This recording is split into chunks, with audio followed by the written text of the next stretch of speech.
our agenda. I'm going to, now Matt is on, although I have lost, is anybody else losing the screen? Because what was on the screen before is not on there now. Right.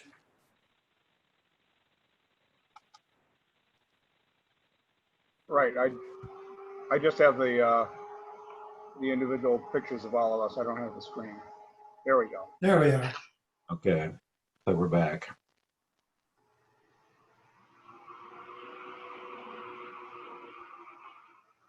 Okay.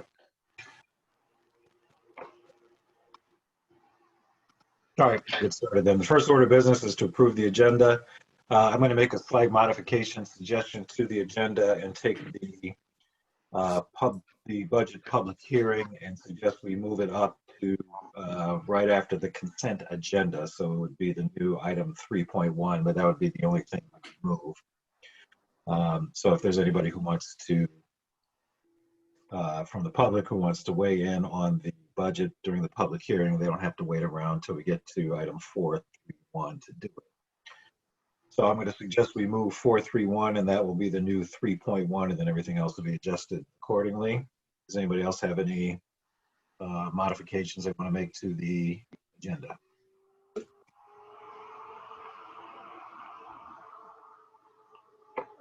So moved. So moved by Raymond. Can I get a second? Roger? Second. All right. All those in favor of the agenda as drafted, we'll just go down the list with the roll call vote. Mike? Yes. Rich? Yes. Sue? Yes. Ray? Yes. Roger? Yes. Ryan? Yes. Jesse? Yes. Kathleen? Yes. Kyra? Yes. I'm also a yes, so that's unanimous. We'll then go to public comment period. If anybody wants to, from the public who wants to weigh in, there should be a raise hand button on the screen, and I think it's also *6 if I remembered, Keith, if they want to raise their hand telephonically. It's *9. *9, I'm sorry.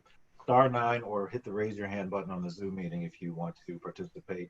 Please state your name and you'll have up to 3 minutes to comment on any item on our agenda this evening. Do we have anybody who raised their hand? Yes, thank you, Chairman Mahler. The first individual who has raised their hand, I'll get to them momentarily.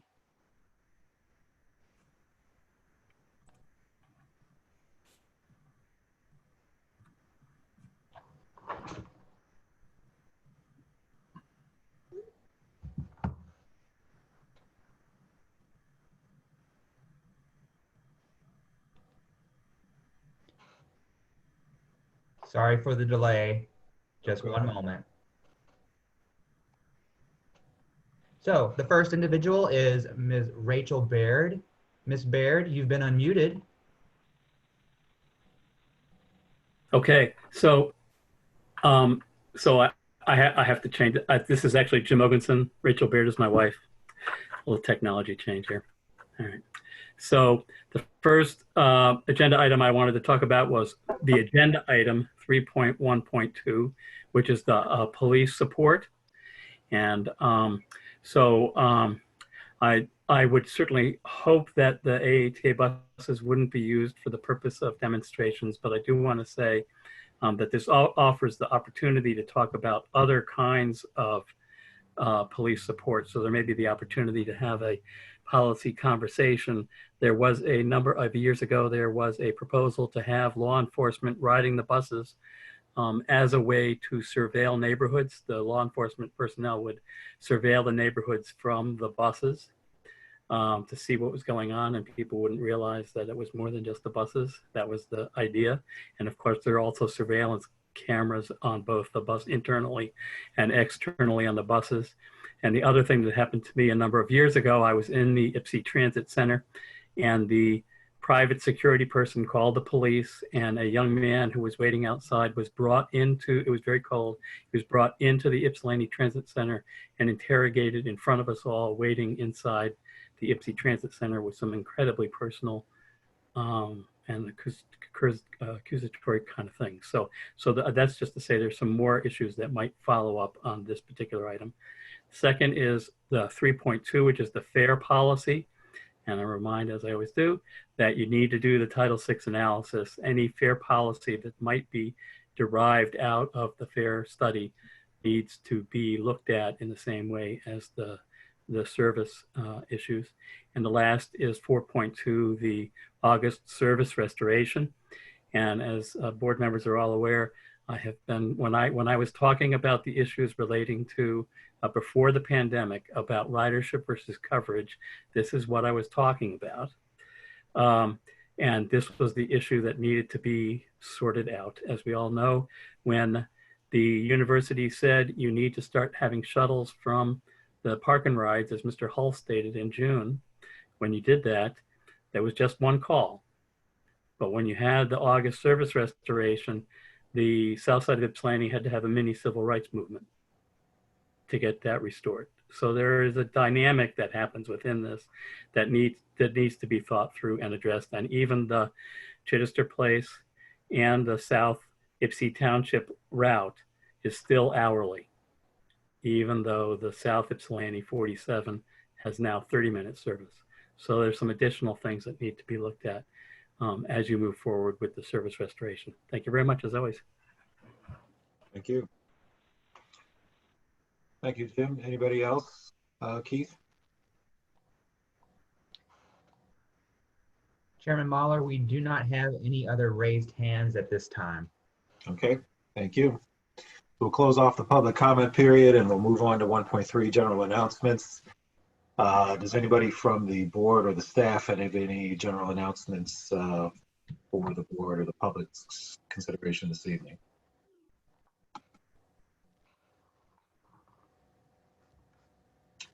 If not, we'll close that out and move to the consent agenda. We have minutes in our packet, and we also have committee meeting reports in the packet. Can I have somebody move those into the consent agenda? Roger, seconded by Kathleen. Thank you. We'll just go down the list one more time for the consent agenda. Mike?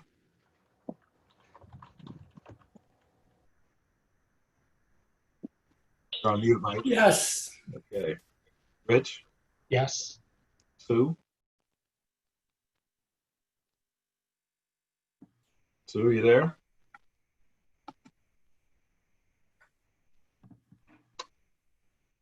Sue, you're on mute. I think you're still there, though. Yes. Can you hear me? Yep.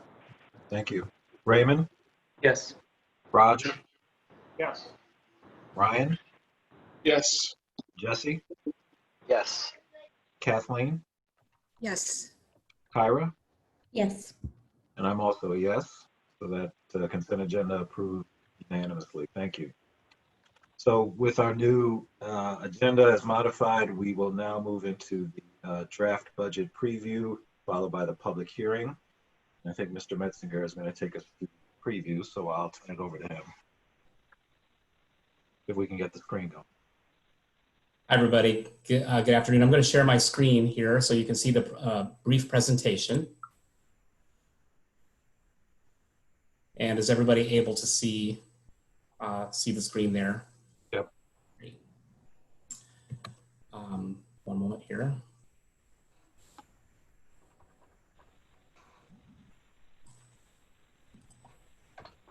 Okay, very good. So tonight, it's my pleasure as the CFO for TheRide to present the first draft of the budget for the board. Last month, we had a preview of the budget, and much of the information that was presented last month hasn't changed. I'll just start this presentation tonight by saying that in a typical year, TheRide's revenues are predictable, and we usually can be very clear with the public about what services are going to be provided for in the budget.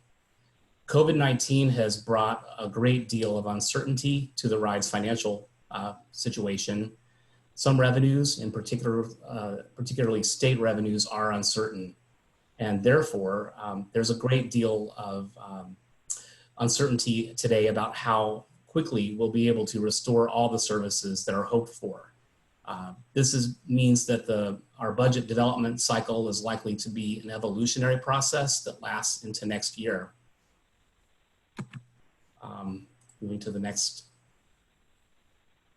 Sorry, I'm having a brief technical problem here. There. So as I mentioned, there's a lack of confidence in state revenues, which contribute significantly to the RIDE's budget. State operating assistance funds 30% of our operations and about 20% of our capital. And as you may know, the state is grappling with a multi-billion-dollar revenue shortfall this year and next. The most recent data is showing that it's about a $3.1 billion forecasted shortfall for 2021. A new report out this week was good that revenue for July was higher than expected. Yet Chris Kolb, who is the state's budget director, admits that there's no playbook, and he's been laying forward a dire warning that without federal aid, there will be very difficult decisions ahead for the state to make. State leaders are still hoping for a massive federal bailout, yet the US Senate is on their summer break until September, and they won't likely be reconvening to address or able to address potential federal aid until after our deadline to adopt a budget. So again, as Director Kolb said, there's no playbook, but we are developing one as we go. Every day something new is happening, and we'll simply have to react to that.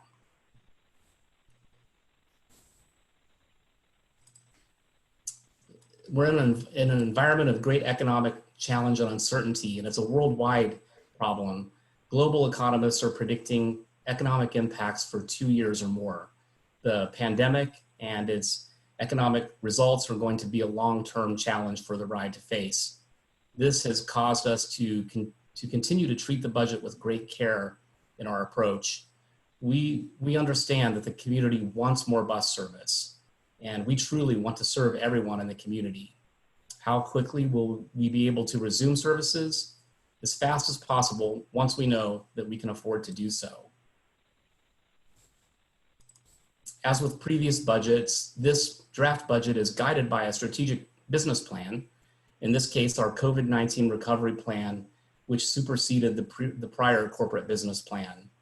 It outlines priorities which will guide the budget. And those priorities are listed here to assure the safety of employees and the public, to continue to serve essential mobility needs during the pandemic, and then to restore service when we're able to do so. And also to preserve the organization's financial future so that we can continue to meet community needs long-term. And we're doing all of that while still continuing to deliver on the board's ends, providing equitable access to transportation, enhancing the environment, economy, and quality of life for people in our service area. You may recall that this particular graph was included in the recovery plan. It is a predicted timeline that has played out to be correct and accurate thus far. We are in phases 2 and 3, dealing with disease containment and restoring services. These phases are a roller coaster with start-stop cycles, just as our country is dealing with open and closed cycles occurring sporadically all over the country. Until a vaccine is deployed, we will continue to live in this state of tension between a strong desire to get back to normal and need for measures to contain the virus spread. So let's get into the details of the draft budget. These details are in the budget book, which was attached to the packet and also publicly available on the website. And they start on pages 18 and run through 27. Where we detail the draft 2021 budget. We're showing a budget of $40.6 million in operating expenses. This is about 17% lower than the adopted amount for 2020. We're also presenting $10.6 million in capital projects. It is a balanced budget, which means there are no deficits for 2021, and it presents a plan for utilization of CARES Act funding to support service recovery. We're providing a multi-year operating budget forecast along with a plan for capital investments. This slide is a closer look at budgeted revenues, which are down 18% from the current fiscal year. And again, this is due to lower fares, lower property tax collections anticipated, and budgeted lower state operating assistance. All of these are anticipated impacts of COVID-19. We're not sure that all of these will play out, but as I mentioned earlier, state revenue is what is most risked. Fare and contract revenues are projected significantly lower due to less demand and reduced service. State operating assistance is projected down due to lower overall expense and expected funding reductions. And again, if the state is able to deliver a higher level of funding, we would be able to scale services up more quickly. If they offer us a lower level of funding, that will require more quick utilization of CARES Act funding to support operations during the pandemic. This slide is the expense side. And because the ride cannot operate in a deficit, our costs have been brought down to meet lower anticipated revenues. A more detailed look at expenditures shows lower costs for wages, purchased transportation, lower fuel and materials costs compared to the current budget year. On this slide, you can see purchased transportation is down significantly, 46.5%. And that's due to bringing paratransit services in-house. And contractual services are higher because we are incurring additional janitorial and security costs, as well as additional planning consultation in 2021. This next slide is showing the level of service that is provided for in the budget. Fixed route services are planned to be restored to 60% of pre-pandemic levels. That is a 40% reduction over regular service. This is due to the need for social distancing. That alone has changed how public transportation works during a pandemic. The plan, which other staff will be getting into a little further on tonight, is to operate more frequent service on a reduced number of lines in order to create capacity for overflow to help promote social distancing. Service restoration is planned to begin August 30th.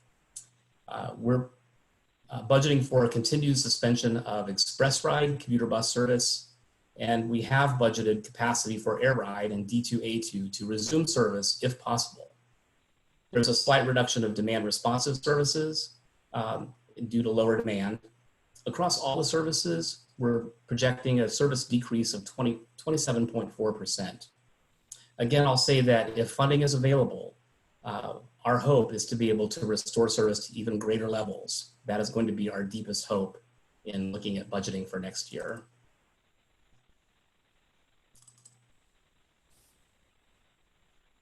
Okay, I want to mention the draft capital budget. It places the greatest investment, $9 million, towards state of good repair.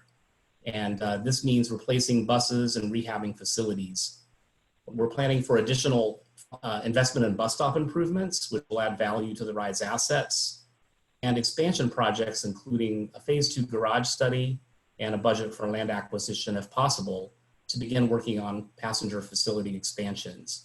If you're curious to learn more, there's more in the appendix, pages 31 through 33.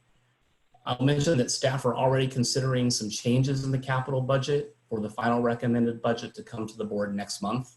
We'll be discussing whether we need to defer fleet replacements since assets are currently going unused. We may be able to repurpose capital funding for other projects, and we'll have more detail on that next month. I do want to mention here also that during times of financial challenge, we really wish we could use capital funding for operations, but this is not allowed. Budgeted discretionary federal funds need to be used for capital projects under the aligned program that funds them, like CMAQ or 5339 bus and bus facilities. State capital matching works the same way. It must be used for capital, not operations. And we're also already using close to the maximum allowable formula funding to support operations. That's something that I know the board has questions about, and we'll be able to discuss your questions a little bit later on in the presentation. So Appendix 1 also provides more details on the specific initiatives and projects that are going to be supported in the draft budget. They're listed here on the screen. And I just want to point out in particular that, again, the real key effort for next year is to focus on continued recovery from the pandemic. I'll also mention that with Forrest Yang on board, our planning division will be picking up the long-range planning effort to plan future services to continue to meet community needs down the line. And also we're going to be working on developing an external relations strategy as a key effort in 2021. This slide shows the timeline for the budget development this summer. You can see where we are. We're at the budget introduction and public hearing phase for August 20th. That's tonight. And then next month, we'll be bringing a recommended budget to be presented for adoption for the board for our new service year that begins on October 1st. Of course, we do anticipate that work is going to continue, that budget revisions will likely be necessary next fiscal year.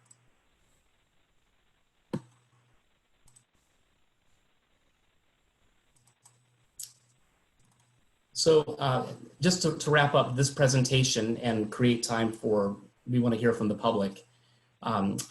Again, this is a time of great uncertainty and difficulty. We regret that COVID-related service changes have impacted people in our community, and we truly do hope to be able to restore services as quickly as possible. There are many factors, as shown on the screen, informing these decisions. We've been discussing in our executive team meetings how much we wish we could adopt a 4-month budget. State law requires us to adopt a 12-month budget before October 1st, but there's so much uncertainty, how could we really predict what's going to happen in the next 12 months? So next month, we'll be bringing a budget forward to the board for a recommended adoption for 12 months, with the strong caveat that it is very likely to change. We may need to be bringing budget amendments as early as October to the board and during the course of the year. And so let's consider this budget to be a starting point, a baseline that we can build upon based upon revenues and circumstances and community needs going into next year. So at that point, I want to thank you for your attention, and I'm going to stop sharing my screen at that point and return to the board for any questions that you may have. Okay. Do we have any questions? I guess we'll, well, why don't we do the public hearing first, and we'll go straight to that.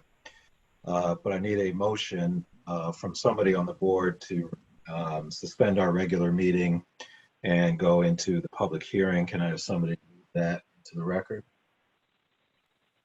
Kathleen, seconded by Roger. All in favor of going into the public hearing? We'll go right down the list, yes or no. Mike? Yes. Rich? Yes. Sue? Yes. Raymond? Yes. Roger? Yes. Ryan? Yes. Jesse? Yes. Kathleen? Yes. Kyra? Yes. And I'm also yes. So public hearing has begun. We'll call it to order now, and anybody who is doing this or calling in from the public, if you want to comment on the draft budget, please do so by stating your name and what jurisdiction you live in, meaning Ann Arbor, Ypsilanti, or Ypsilanti Township.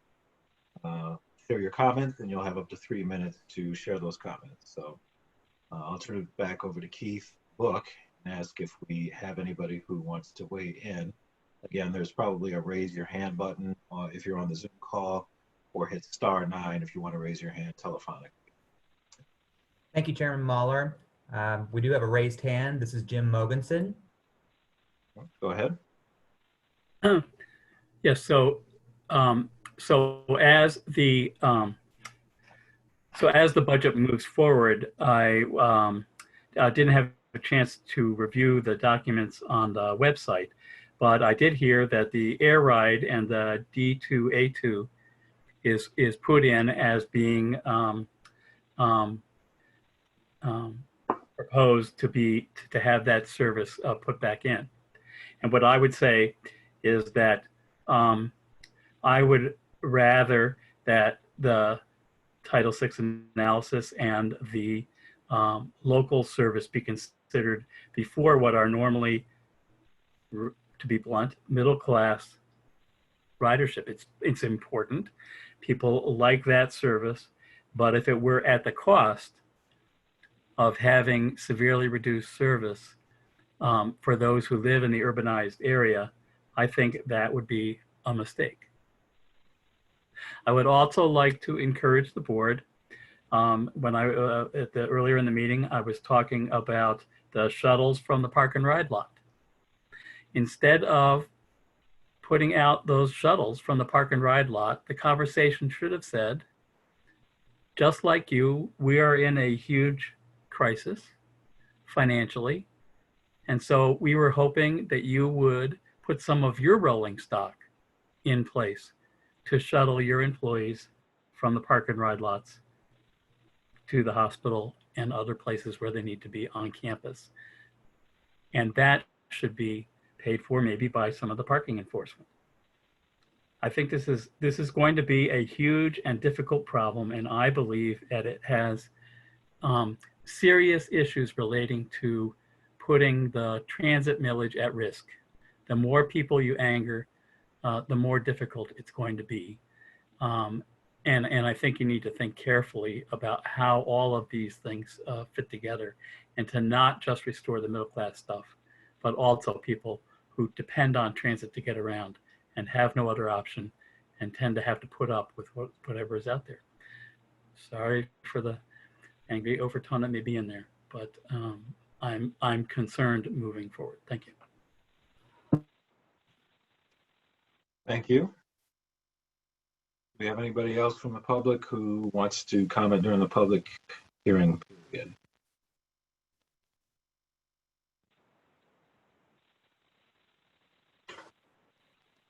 Keith, do we have anybody who's raised their hand or hit star 9?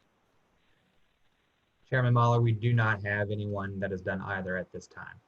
Okay.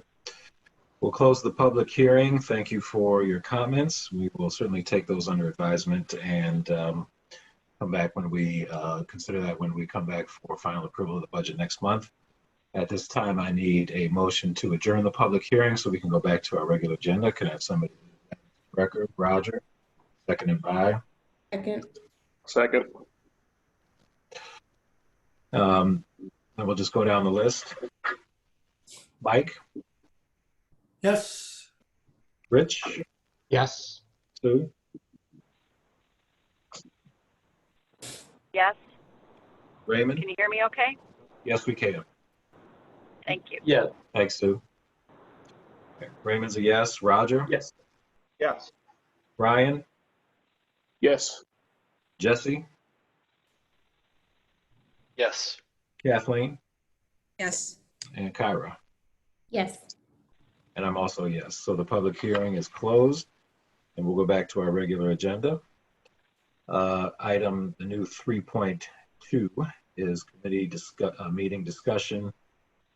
This is if anybody has any questions on any of the comments that were in the committee meeting reports that we adopted through the consent agenda. Now would be the time to ask those.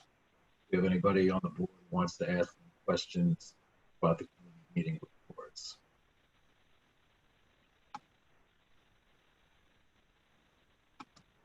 Okay. We'll move on then to item 3.2.1, which is the relocation of innovation policy. And I think Mr. Hewitt is going to walk us through that. That's in the packet on page 39. Thank you, Chairman. If we go to page 39 here. Okay, there was a concern on the policy 2.8.5.6. The CEO shall not ignore exploration of innovation opportunities that open capacity for the organization.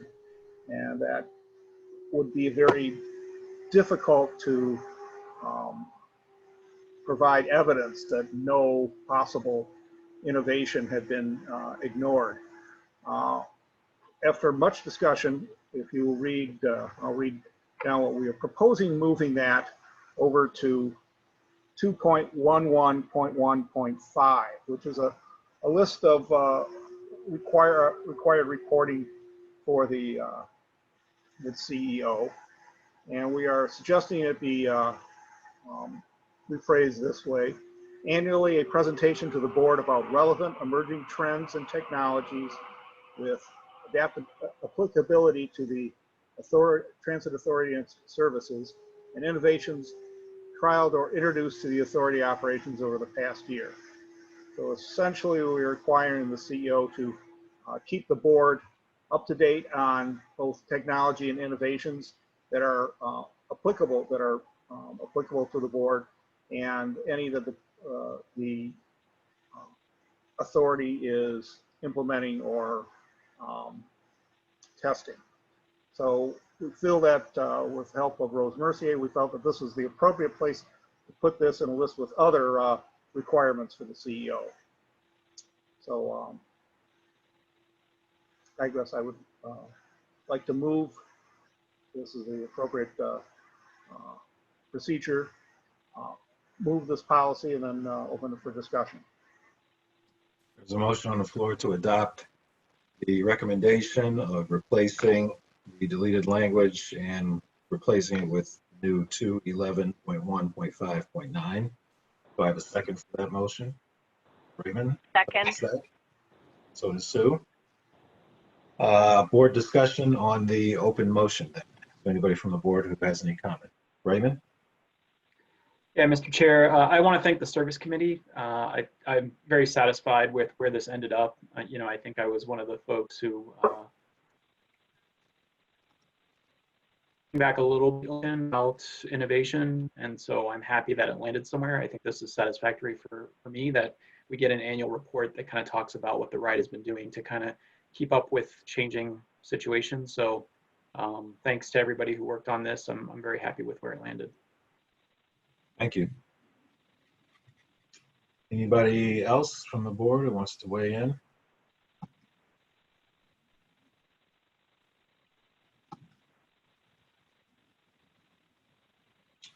All right. Chair, if I could.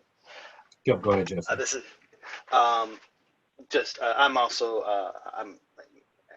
as another person who had expressed some apprehension about messing with the policy, I'm happy with where this went out, or where this ended up. One of the things I wanted to point out was that was a change in the language that we made in the service committee meeting, which prioritized emerging trends over technologies. Prior to that, technologies had taken the forefront, and I wanted to me that was important because not all innovations are technological. A lot of them are social, you know, the way we gather data, you know, the things that we prioritize when we're examining what we do. So I just want to point out that change and let staff know that's the kind of thing that I personally will be looking for when we receive our first monitoring report. Okay. Thank you. Anyone else?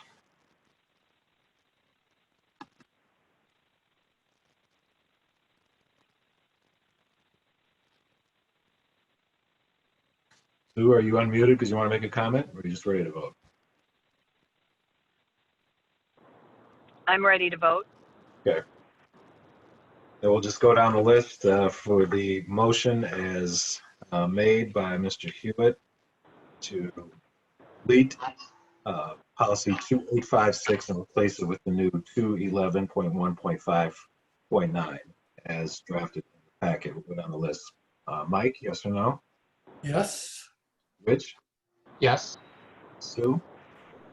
Yes. Raymond?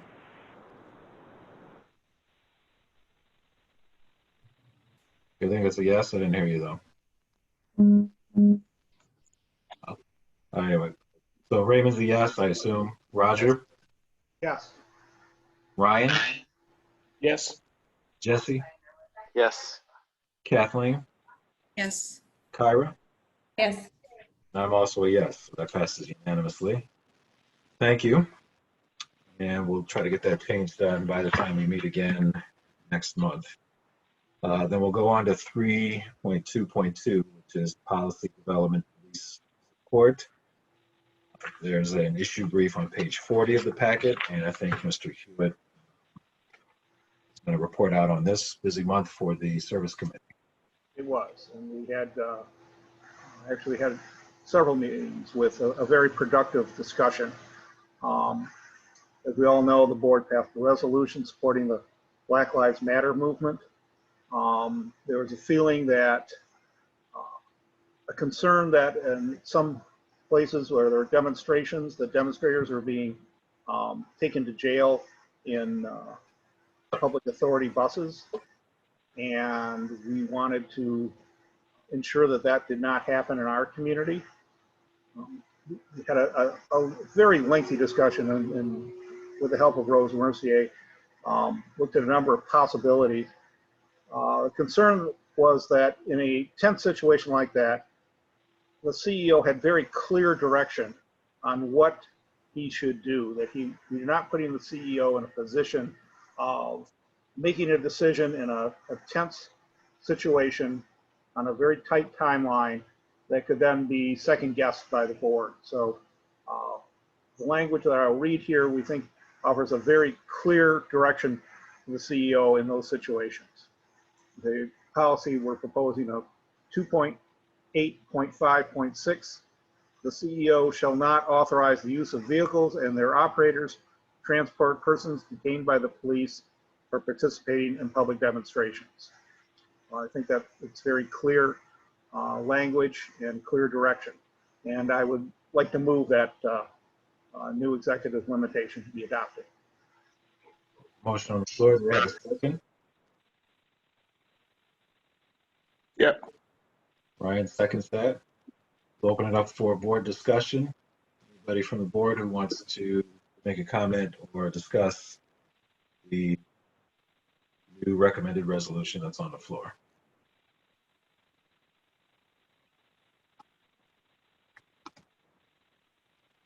Mike, sorry, go ahead.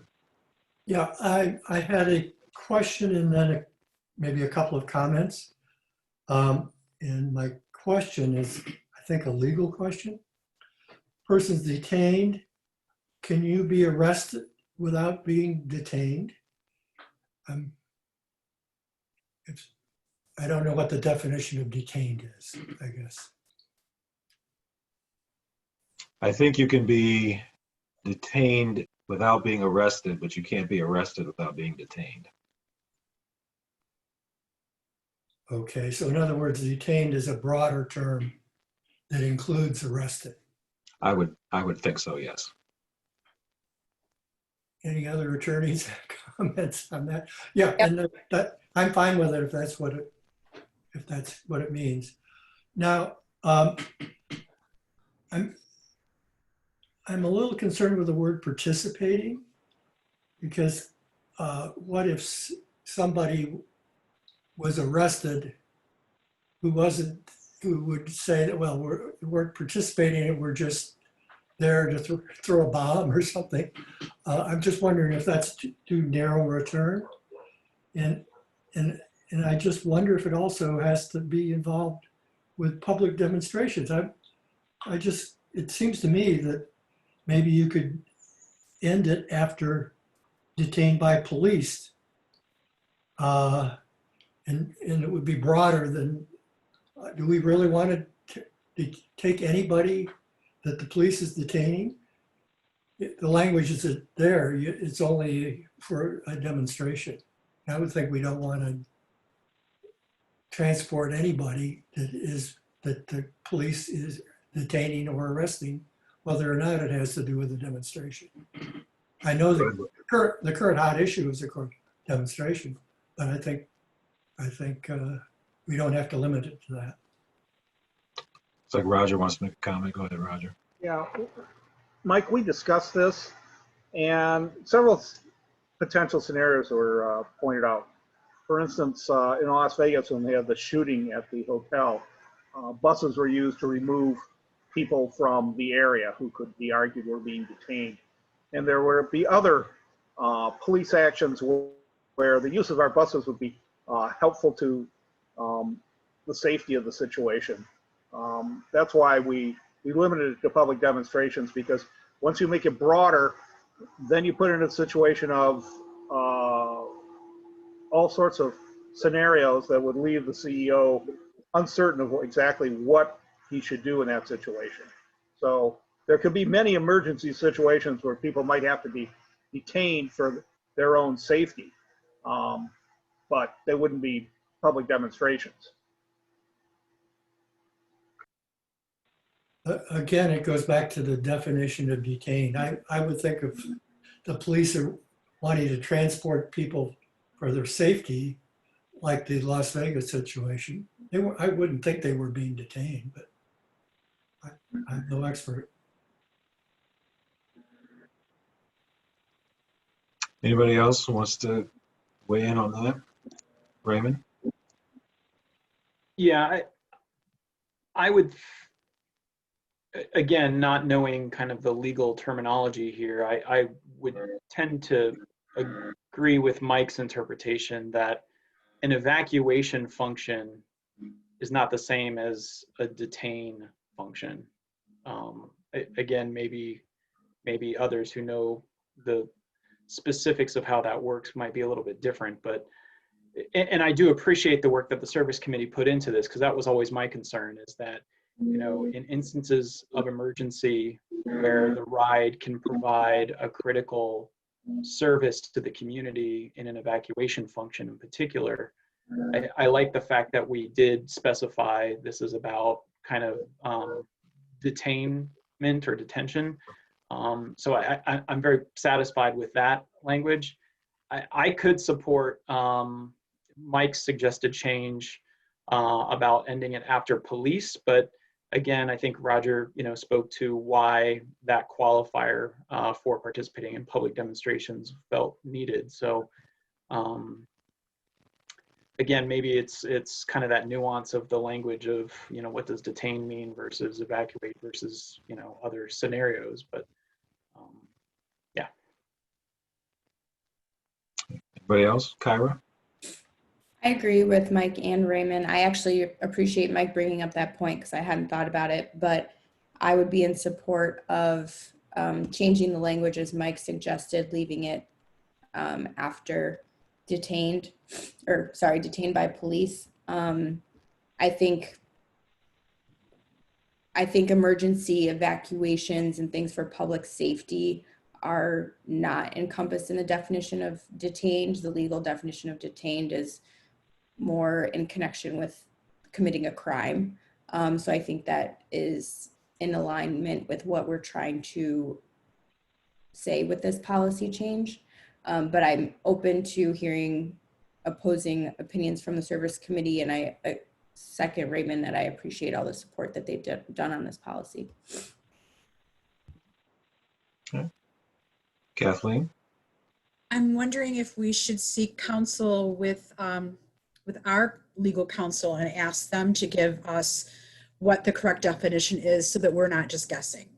And who is our legal counsel again? That's Dykema Gossett. Right. I think that may be more prudent than us trying to figure it out and then finding out later on that that's not actually correct. Others who want to weigh in?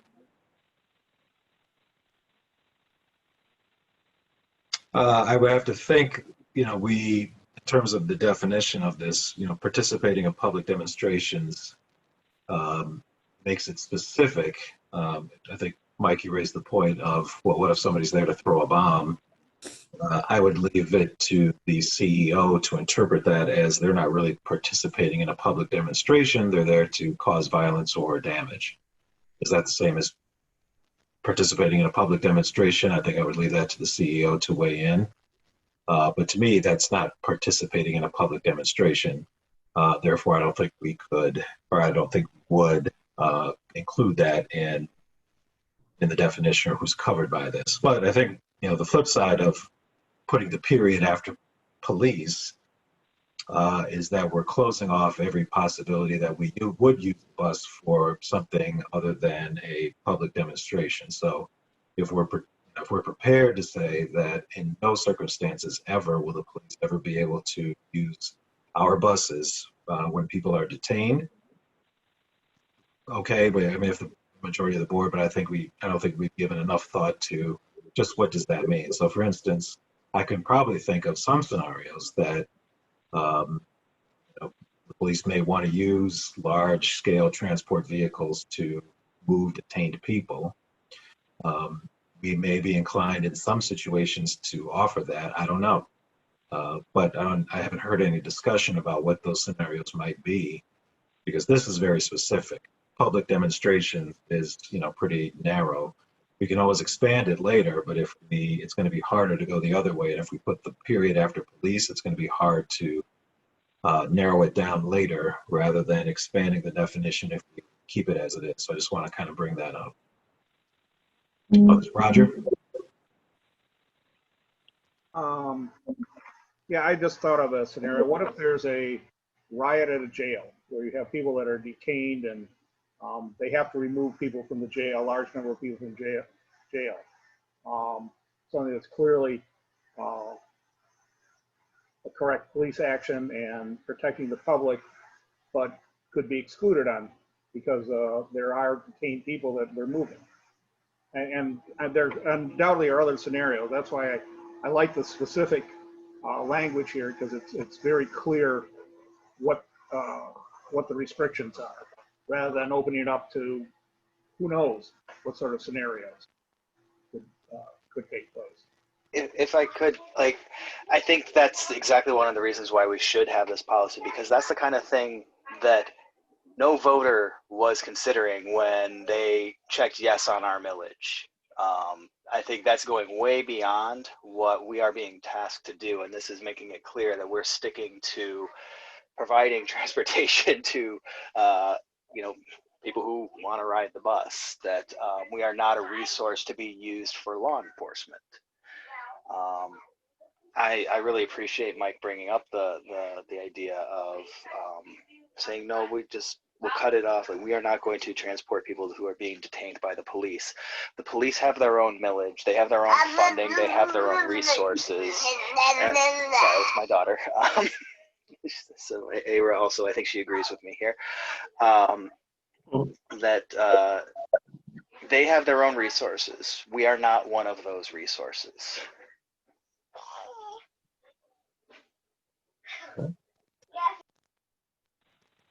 Others?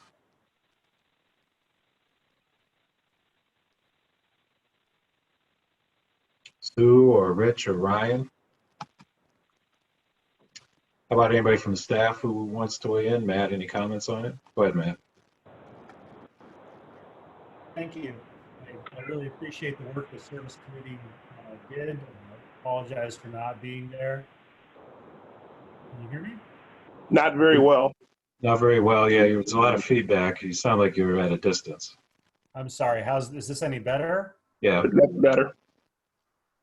All I did was unmute it and turn it back on. I don't know what that does. Magic. I was saying I appreciate the work of the service committee. I apologize for not being there. A lot of the interpretation that would have to follow, where we could probably get at the definition of detainee, for example.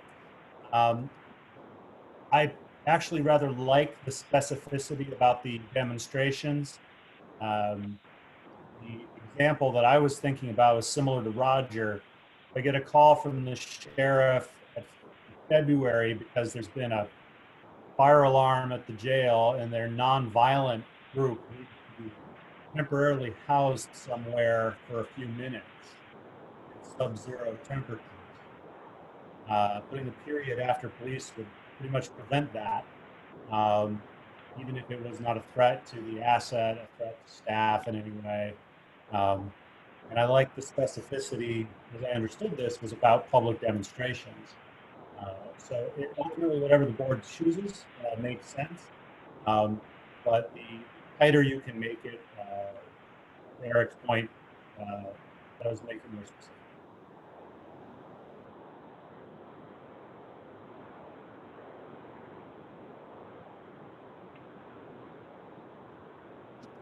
Anybody else? Thank you, Matt. Mike? Yeah, certainly appreciate Matt's view on this. By having it narrower, it does give him more discretion. And I certainly feel fine about Matt making good decisions there. Matt, I'm curious as to how your drivers would think about a situation where they were to transport, well, even in your example, people that have been detained. And I guess that was one of my thoughts when I was proposing the change. Well, in my scenario, they weren't even being transported. The bus is just idling in the parking lot, providing temporary shelter. But moving them between a jail. You already have a policy that says I cannot allow staff to do anything that's unsafe. So if I felt that transporting anyone was inherently unsafe, that would present a problem. We did get sort of an OSHA perspective on this question. We asked for an independent safety inspector to sort of look at this question philosophically, and they were looking at it very much from a protester, public demonstration point of view. And their point was, if you have armed police on the bus and the demonstrators are, restrained, pretty safe. It's kind of hard to argue that the driver is being subjected to an inherently unsafe situation. I think we would be very hesitant to put our staff in any harm's way, to put our equipment in any harm's way.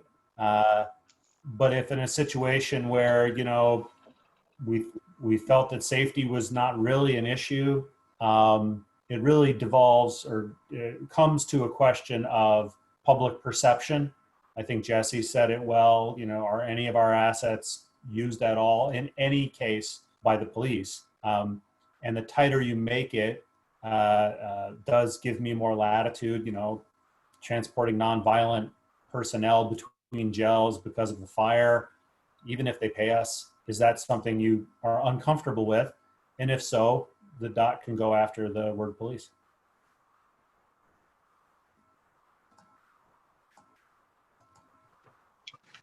Mike, any follow-up? I guess personally, I still feel from a policy standpoint that AATA should not be in the business of transporting people for the police. On the other hand, I appreciate Matt's comment and I'm okay with either way, but personally, I would prefer the broader rather than the narrow. Yeah, I think we should point out, as it's drafted here, having the people who are evacuating a burning building in the county jail would not violate this insofar as they are not being transported. So, to Matt's point, we're just idling in the parking lot. He could probably offer that service because as this is drafted, even if we cut it off after police, the mandate is to not transport persons, and if they're just kind of idling on a bus, they wouldn't be transported. So, anybody else? Ryan, Raymond? It's just my general thought that first off, I like the language that's here. The thought of AAATA transporting, what could be potential riders, and just the thought of that being turned into what would essentially be a holding, tank pre-incarceration, it to me is just from every fiber inside of me just seems incorrect. And I like the language here. I like the specific, nature of it. And I think that the spirit of it is correct. So just to go on record with that, I appreciate the conversation that's being had, but I think a lot of these scenarios just to me are almost what ifs. And this is kind of addressing something that's very real, especially in the community where we live, where protesting is almost commonplace. And thinking about the upcoming months, who knows what might happen. And just knowing that our, riders or potential customers are protected from that, I appreciate. So. Thank you. Anybody else? Raymond? And Mr. Chair, we another scenario that we discussed, which I don't want to open up the can of worms, but there was also discussion about whether buses could or should be allowed to be used to transport law enforcement to a demonstration. And I don't feel like this policy addresses that. If we wanted to, I don't know if that's something that we want to save for another day, but I did get the impression that based on the examples we've seen in other communities, I think there were kind of these two concerns, right? One was about transporting people who've been detained, and the other was transporting law enforcement officers themselves. So I just want to kind of put that issue back on the table to see if the service committee discussed that, and Yeah, I mean, it would be hard for me to say, hey, what's the quickest way to get to this, crime scene here? Let's take the bus. I can't imagine they'd opt for that over their own cruisers, but I guess that could happen. I don't know. I mean, I suppose, but maybe. So I'm not sure it's a big concern from that point of view. But I guess maybe Roger can answer that. That was discussed. No, we did not have a discussion on that, although if that's a concern, we certainly can.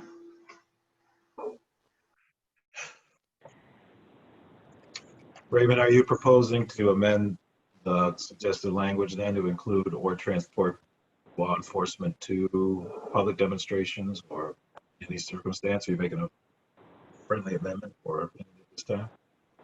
No, I think for now, maybe let's just focus on the issue at hand, because I think there's a whole set of discussion scenarios we'd have to play with, and then also probably seek some legal advice in terms of what that would look like. So I just wanted to test the waters to see if it was discussed with the service committee. Okay. Other comments then? Questions?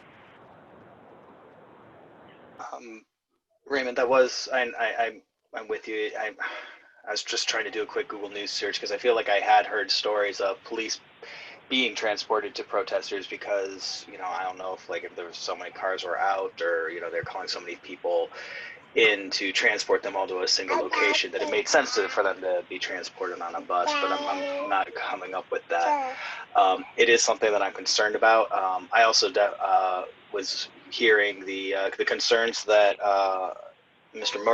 Mogensen was talking about during the public comment section, and I actually kind of liked what he said, that maybe we can use this as a launch point for further conversations and things that we can be thinking about, as we're following the news, as we're thinking about our role. I do want to get this. This was the biggest concern for me, though, was the transporting of detainees. And I would like to be able to vote on this tonight if we can. But I do hear very much what you're saying. But I don't think we've put enough thought into it at this point to necessarily come up with some smart language. At least I can't, as I'm racking my brain. Eric? Yes, go ahead, Sue.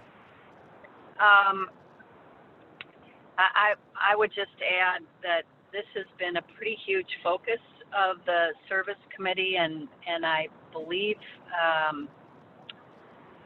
one option is that the board approve what's been presented tonight, because it's been a big accomplishment, and if the board would like to ask the service committee to go back and continue to explore additional considerations or modifications to test or reconfirm, we could certainly do that, but not have that additional exploration continue to delay the support for this. And I appreciated what Matt said, which I think is the spirit of what our service committee discussions had been, to try to be clear so that there was not a lot of ambiguity. If the board has different views about that, that certainly would be something we could go back and spend some more time discussing. I think we voted unanimously on it. So I've listened carefully to everyone's comments and still believe the original language kind of best summarizes at least what our deliberation had been. But if there's other direction from the board, it would be really helpful to be quite clear about what other considerations the board would like us to further explore. Okay. Raven, you wanted to jump in? Yeah, if I may, I completely agree with vote on this tonight, but what I'd like to propose, I'd like to make a motion to amend language and delete that phrase after police. So strike for participating in public demonstrations. And my rationale for that is I want to see how much support there is for keeping or leaving that language. If the board as a whole wants to keep it, then we can vote on the language as it stands. If the board would prefer the more truncated version that gives a wider breadth of that limitation, I'd like to test both of those to see which version the board can support. But I think I'm hopeful that one of them will pass muster with the board tonight. Could you repeat what your alternative suggestion was, please? Yeah, so it would read, the CEO shall not authorize the use of vehicles and their operators to transport persons detained by the police, period. And it would strike for participating in public demonstrations. So this was, how we started the conversation based on the question that Mike raised. Yeah, I mean, we seem to be breaking down along committee lines here. So the service committee kind of likes what they put out there. The people want amended all seem to be the finance committee. I'm totally fine with that. Looks, Kathleen, did you have your hand up? Did you want to jump in? No? Okay, I thought you wanted to have a comment. So I think there is a motion on the floor from Raymond. Is there a second for that? As a service committee member, I second the motion. Okay. Any further discussion then? Okay. We'll go down and vote on the motion to amend what has been recommended. So to revise the motion, we'll go down the list. We're just voting on the amendment, but not the full piece. That will come subsequent. Is that correct? That's correct. So we're just voting on the motion to amend as recommended by Raymond to put the period and delete for participating in public demonstrations. Then we would have to have a second vote for approval of the motion itself. So we'll go down the list. Yes or no? Yes meaning I approve the amendment. No meaning I don't approve it. Mike? Yes. Rich? Yes. Sue? No? Raymond? Yes. Roger? No. Ryan? No. Jesse? Yes. Kathleen? No. Kyra? Yes. And I'm also a no. So we have 5 yeses and 5 noes. So the tie goes to, it doesn't pass. So going back to the motion itself, is there any further discussion on the motion as presented? I want to talk about what about changing the word police to law enforcement?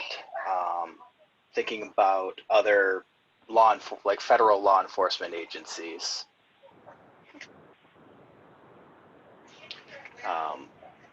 Certain aspects of Homeland Security. Do we want our buses used to transport people suspected, of being undocumented? So So do you have specific, do you want to change, are you suggesting we change detained by the police to detained by law enforcement? Is that your suggestion?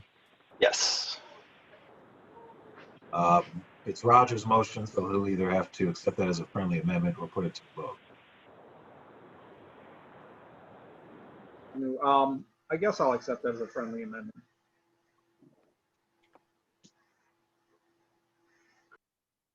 Any further discussion then?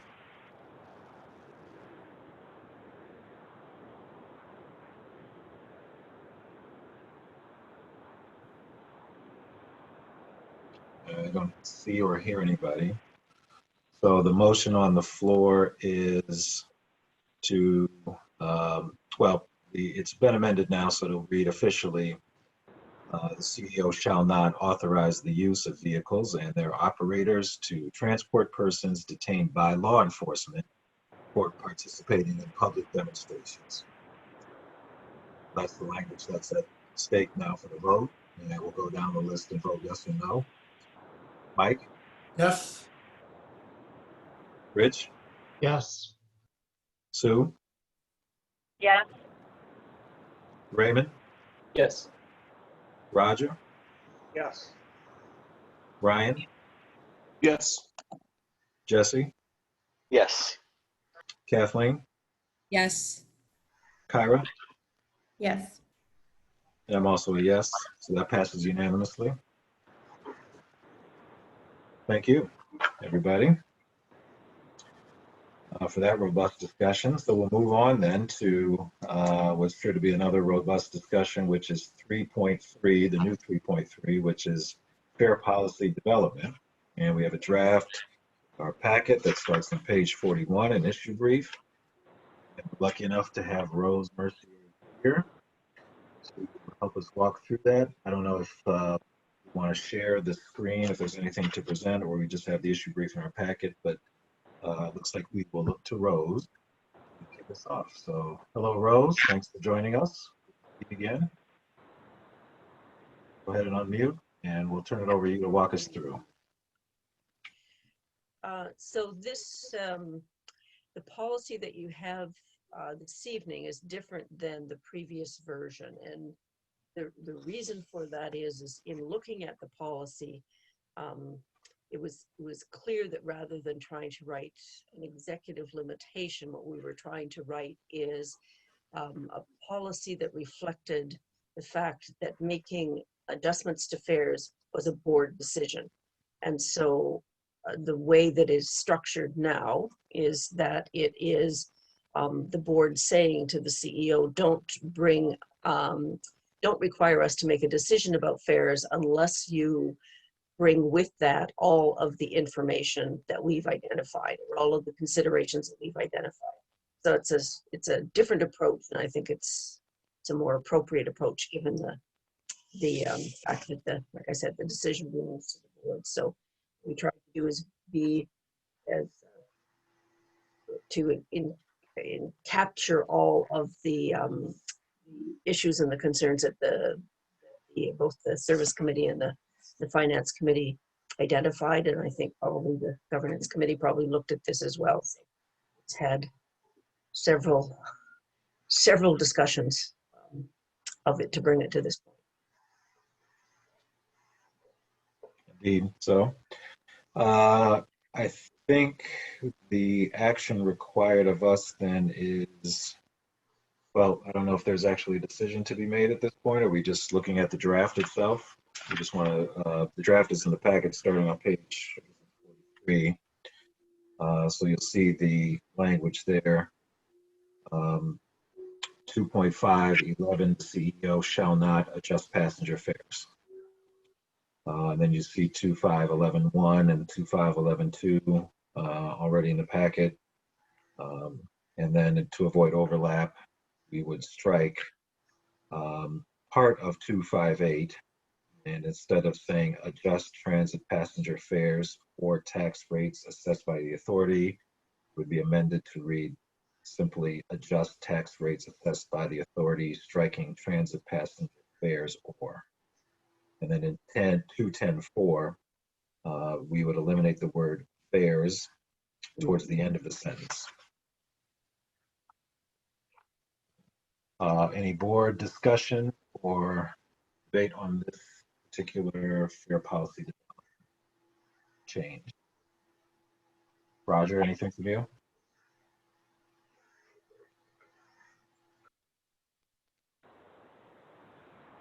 Oh, you muted yourself, Roger. You were on mute. Now you're. No, I'm pretty good with the way it's written. I think it's Okay. pretty comprehensive. Anybody else?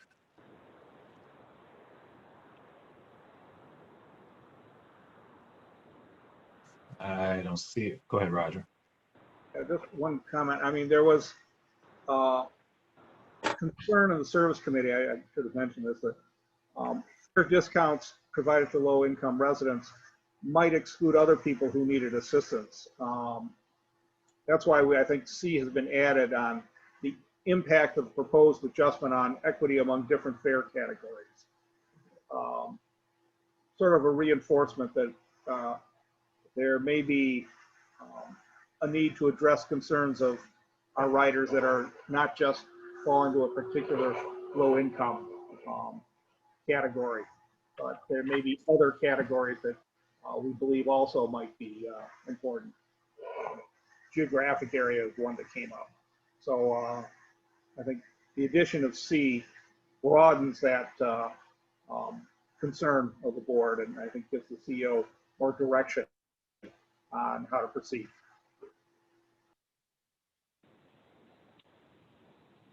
Okay. Others? Raymond? Yeah, Roger, thanks for bringing that up. That was the one that maybe if I could get a read from Matt or others about if they're comfortable with that language in terms of interpreting it in a way that is consistent with the board's expectation. I know at the finance committee, we talked quite a bit about kind of the equity piece and how, you know, equity can be defined different ways. And so I think it's important. I want that to be reflected in there. I just want to make sure that it's clear enough to Matt that he can make a reasonable interpretation in terms of how to deliver on that piece. Matt, do you want to jump in? Sure. And again, I apologize for missing the committees this month. And so perhaps we're having part of that conversation here. What Roger just described is not how I would have interpreted this clause.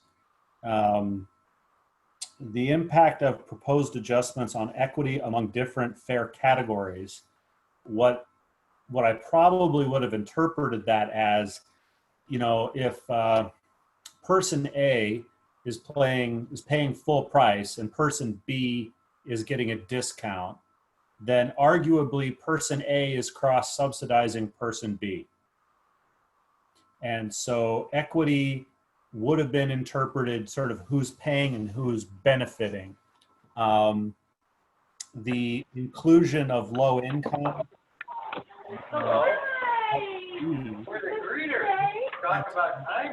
group you want to receive a discount.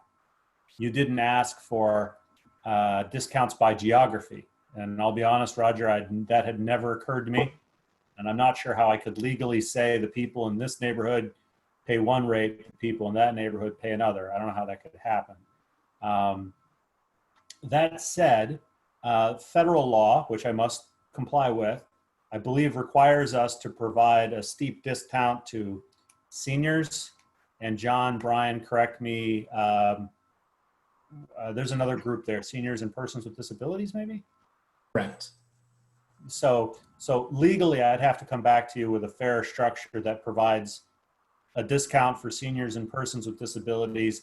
And then according to this information about low income, item C then would have been some sort of equity analysis between all of the categories in terms of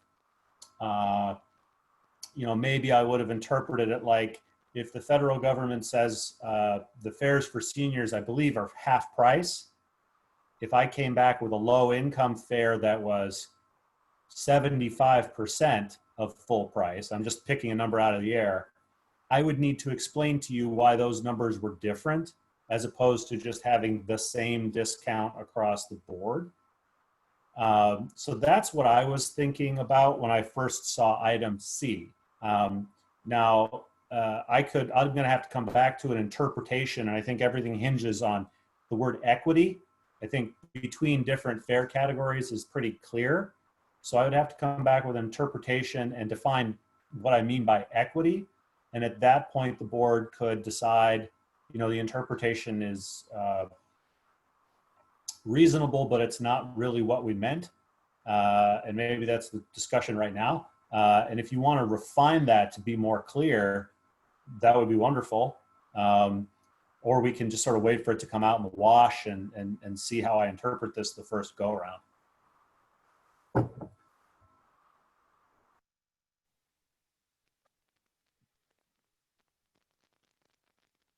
Raymond, any follow-up to that, or? No, I appreciate that explanation. Thanks, Matt. Mike? Yeah, Raymond really made the point that I was going to pretty much, we did have a lot of discussion in the Finance Committee about this, and I particularly focused in on the word equity. It is such, you could be interpreted so many different ways. I just thought that A and B really covered everything that needed to be said there and clear enough. And by putting in C, it just muddies the water. And Matt is saying kind of what I was guessing he was going to say. So I would propose just deleting C.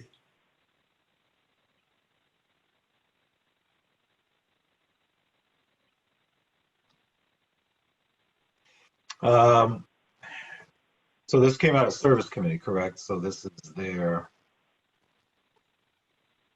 proposal. So is that right, Roger? So are you asking? You're asking for a friendly amendment, Mike, or you're asking Roger's opinion on that? I would like to make a friendly amendment if Roger is friendly today. I guess I'd like to hear your opinions, and I think maybe this is something we ought to vote on. We're going to remove this. Okay. Other board members? Kyra? So in Finance Committee, or maybe it was governance, I actually believe that if A is done thoroughly, we don't need B or C. And I know I'm kind of always advocating for cutting stuff, but after listening to Rogers, I think it must have been Governance Committee, I also think it's important that we're not the only ones, the board and the staff, looking at these policies. So when I think about it as a public facing document, I can appreciate and understand why Service Committee would want to highlight low income, highlight equity, so that whatever is presented to us in A encompasses those groups, and also how we're being equitable amongst those groups. So with that, with thinking about it from a more public perspective, I'm fine with the fair policy as written. I think from a practical standpoint, again, A covers all of those things, but I know it's important to highlight those aspects to community members.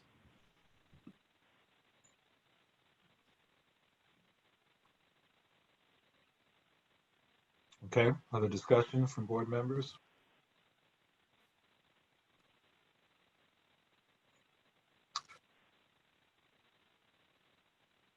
I don't see or hear anybody.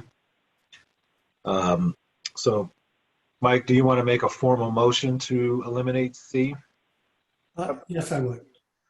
However, I don't believe the unless I missed it, I don't believe we've actually moved this.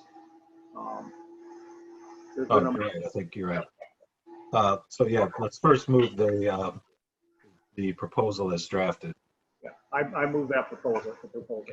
Second. Kathleen seconds that. And then Mike is going to make an amendment to eliminate C in 2511.1. He moves that. And do I have a second for that? Kathleen? Can you clarify? I didn't hear that correctly. Did you say eliminate B or eliminate C? C. Mike's proposal is to eliminate C. Are you seconding that, or you're just saying, okay, I understand? I didn't hear you. Yes, please. I would like to second. Okay. So there was a motion for the original recommended language. Now there's a motion to amend to eliminate C. So we'll vote on that. And we'll go down the list. If I get my pen. Mike? Eric? Oh, I'm sorry. Go ahead, Sue. Go ahead, Sue. Can you read, just because I'm not able to see what the language is, could you please read the language that's proposed to be eliminated? Sure. The proposed to eliminate language would be under 2511.1. The language reads, well, the lead-in language says, providing data that supports an informed decision by the board, including but not limited to clearly articulated information about the following. Subsection C says, the impact of the proposed adjustment on equity among different fare categories. And that's the language that's proposed to be eliminated. All right, we'll go down the list. Sure. Yes means you're in favor of Mike's proposal. No means you are not. Mike?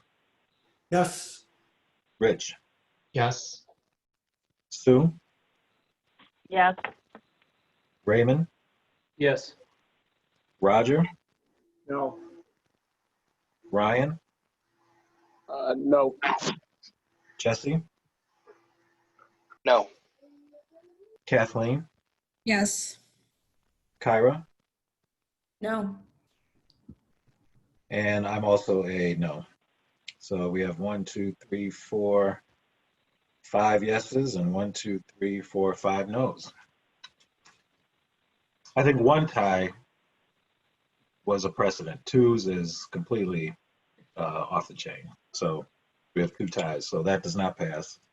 We'll go back to the original original proposed language then to keep C in there. We'll go down the list to vote on the original language as proposed in the packet. Yes in favor, no not in favor. Mike? Yes. Rich? Yes. Sue? Yes. Raymond? Yes. Roger? Yes. Ryan? Yes. Jesse? Yes. Kathleen? Yes. Kyra? Yes. And I'm also a yes. So the original language as proposed in the packet has passed, and we'll adjust our policy manual accordingly. Thank you for that, everybody. And thank you, Rose, for all your help and diligence in doing this, as usual. Couldn't have done it without you. So I'm sure we'll call you You're getting soon, very sure. good at it. So Yeah. much simpler than construction was. Well, thank you again, Rose. And I'm sure we'll be calling you soon for the next crisis, next constitutional crisis. Eric, do we need to vote on those at the bottom of that page about 258 and 210.4? Because I didn't. Well, we were voting on all of it. Did anybody assume we were not voting on those? Those are housekeeping changes to other policies that were included in the proposed language. So did anybody Okay. think you're not voting on those, or was anybody confused on that? That's fine with me if, as long as we already voted to Okay. make those changes, yeah. All right. Okay, great. We'll move on then to monitoring reports. Thankfully, this will be short. We just had a monitoring report for Chief Governance Officer role, and we only had 2 respondents, and they both said the Chief Governance Officer was knocking it out of the park. So we'll move on from that. Any questions about that? All right. We'll move on then. Eric, I have to make another comment here, I'm afraid. You Again, really don't, but go ahead. it's really disappointing to see only 2 board members voting here. And I have to say, I may be disappointed in myself too. I don't recall. But I think at some point we need to have a discussion about the poor response on these. Right. I'm not proposing that we do it now. Yep, agreed. Yeah, more participation would be helpful.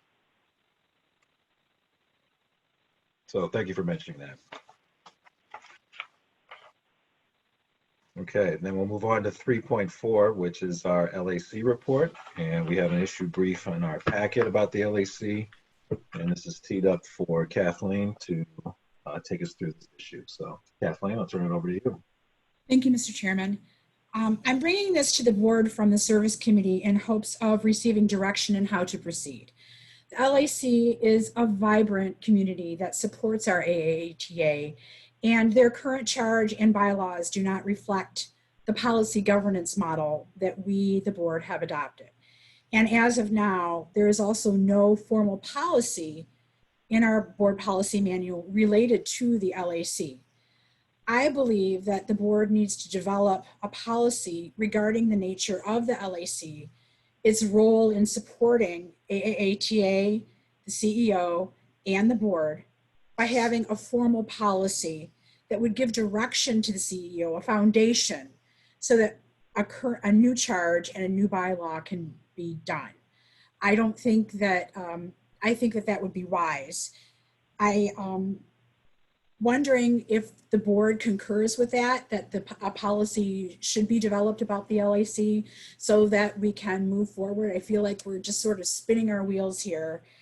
So Mr. Chairman, with that, where do we go from? Yeah, I mean, and I would just add to that, Kathleen and I have had several discussions about this. Matt's been a part of many of those discussions. And, the issue is, rather than just having the LAC kind of report out about what happened at their meeting and, hey, kind of, lodging individual issues or, kind of tactical issues here or there with whatever service is working or not working, that, they become a little more vibrant, a little more involved in the policymaking aspect. If the board thinks that is a role they should play, or providing, other more strategic feedback to CEO and staff. So we are hoping, at least, not proposing a mandate at this time, but just maybe that we explore a more active role for the LAC to align it more closely with both policy governance and what the board needs from it. This is something I think that Kathleen can help lead with myself and perhaps the governance committee. We'd probably consult Rose on this issue as well. But that's kind of the genesis of this. And just to get kind of a clear understanding of what they should be doing, what kind of authority and scope they should have, and how they can best support the board and the community. So that's the genesis of it. And thank you for Kathleen for leading it. And I'll open it up for any questions at this time from other board members. I guess the question again on the table is, should we be looking at revising the mandate and aligning the LAC's mandate to more closely reflect policy governance and being a more strategic partner in governance issues?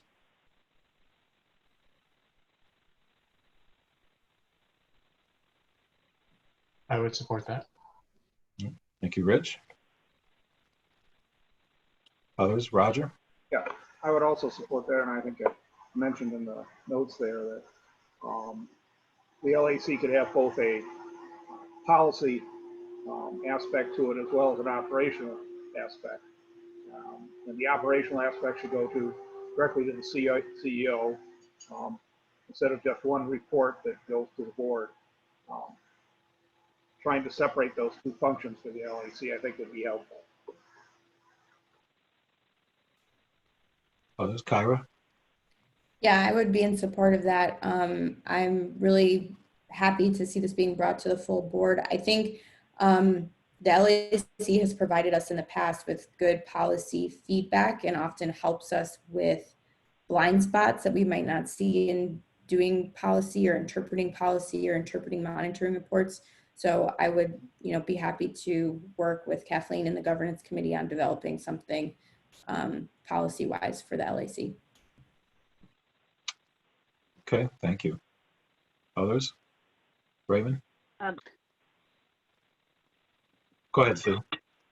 I was just going to say, I said a very similar thing, Kyra. I think they provide a really valuable strategic role, so I'm also supportive.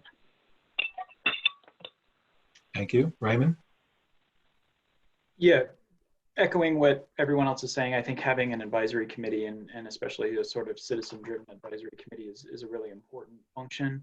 The one thing that I'm used to seeing in other organizational structures is items before they make it to the board of directors or the final policy making body. Those policies are reviewed by advisory committees first. The only thing I would bring up is I don't know operationally what challenges that presents to staff, because obviously materials would need to be reviewed at the previous LAC meeting before it makes its way to the board.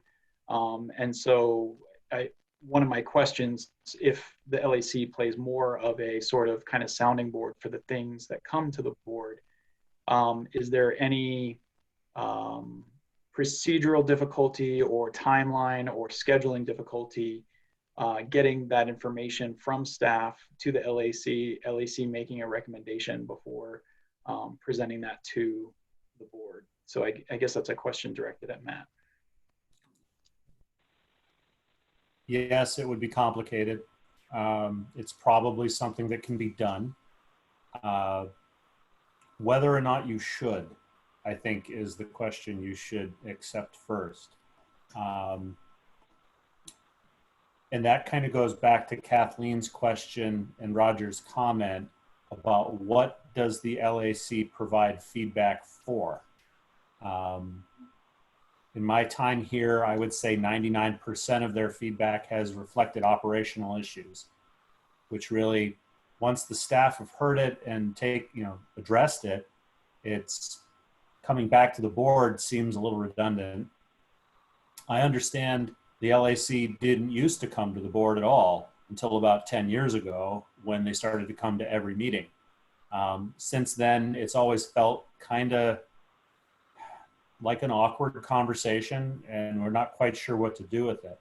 Kathleen and I did have a really good, productive conversation with LAC several months ago now about the idea that I think Roger kind of expressed of sort of splitting their function, that the operational feedback just continues to go directly to staff, but that when they come to the board, that they come to provide feedback as much as possible as an ownership linkage, as a body, as part of the population of beneficiaries, to provide you feedback on policy from ownership perspective and less on the operational side of things. Could we have run, if they had that charge already and what you just described, we probably would have tried to run all three policies that you've approved tonight through them before it came back here.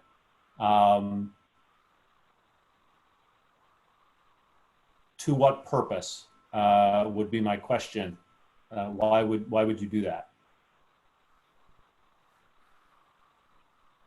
Kathleen? And I think that's why it's important for the board to develop a policy that says, we think that the LA's, and I'm just making words, I'm not saying this is what the policy would be, but that we would say they would be operationally supporting the CEO, that the board would like to hear on policy pertaining to, and we could lay it out X, Y, and Z. And then from that policy, you would then be able to make a really good charge and bylaw and get into the weeds of how often should they meet, how often, how are we going to get the information from them to them, and all of that. I think that's going to come much later down the line. We really need to address and answer the question well and give them a definition. And I think once we have that definition, once we have that policy, then we can move forward and get into the minutia of everything that Matt just said. Does that make sense? I think it makes total sense. I think to give them a more specific scope mandate, not that we would prevent them from, ever weighing in on things they wanted to weigh in on, but I think it would not certainly hurt to have them be very specific about things we want to hear from them, giving them time to weigh in on things like a fair policy, like the budget, some of the big ticket items that, we would want to make sure they're consulted on as an ownership linkage and a valuable one, and not just operational ones, and not just to come to meetings and read the minutes and then kind of sit down, but to provide real insight into their thinking, and kind of force them to have strategic level discussions themselves that they could advise us on. I think that's been missing in the past, and that's kind of something I'd love to see. Kathleen, as you know, that's something we've talked about that I would like to see the LAC do. All right, then.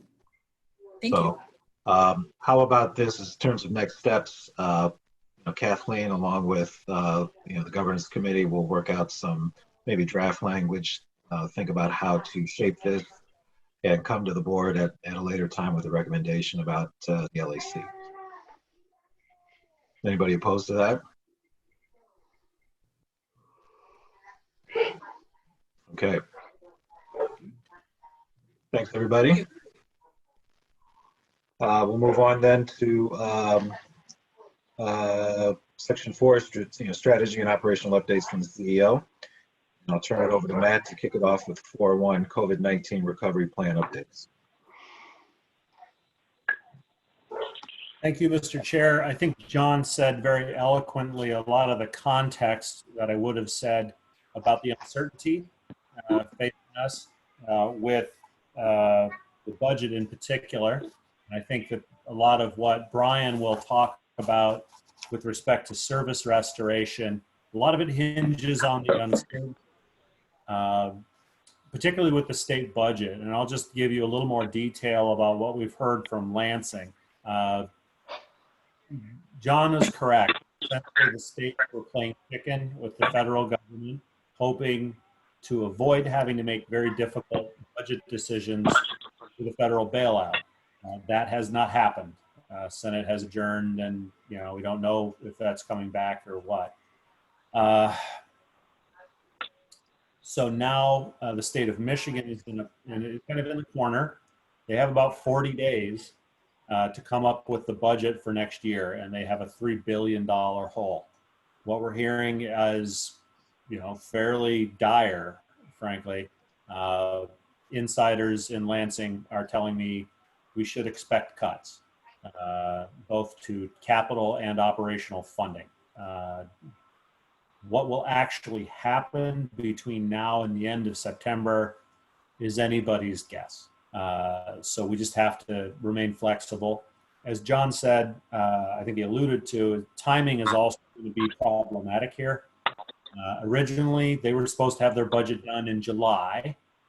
That was pushed back to early September. And now I think all bets are off. We should probably expect them last week of September to still be haggling There may be some very late nights in Lansing next month. We may not know what our budget situation is going to be until after you have been obliged to adopt a budget. That's a very real possibility. In which case, just to echo John, we're probably, even if they get it done the last week of September, it's pretty typical that it doesn't become clear for several weeks how much money is actually going to various programs and how that's going to shake out through various formulas. So it may be October before we're able to come back to you with coherent information about what it means. And then if a budget amendment is necessary, and I think we should assume that it will be, November would probably be the earliest that we could do that.